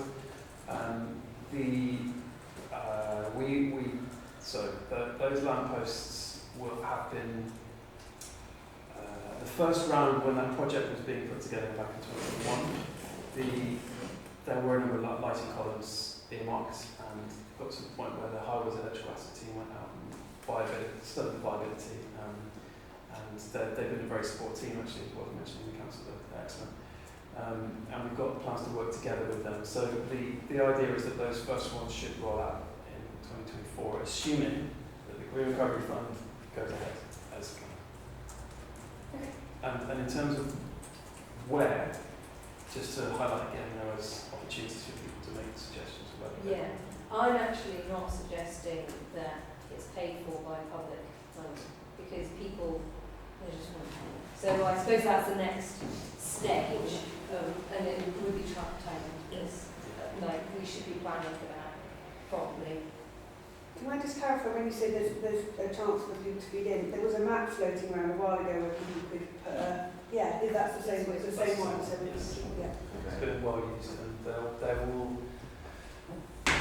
as part of the Levi project, the combined authority is introducing what hopefully will be a version 2 of that, and it will be slightly easy to use as well.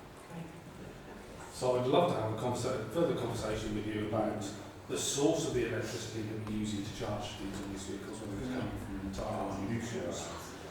Also, whether the actual cost per unit of the actual charging is going to be fixed in any way, so that there's a guaranteed price or minimum price around the city. But we'll take that offline, I think, because it's 8 o'clock and we've still got to talk about capital investment programme. Do people want to extend by 10 minutes, or do we want to discuss the capital? I've got at least one question to ask them. Councillor Rippington won't be the none on this, that's fine. Thank you very much, Lloyd. Thank you. I don't particularly like my children, I'm happy to stay, it's fine. It's being filmed. Don't worry, I tell them that every night.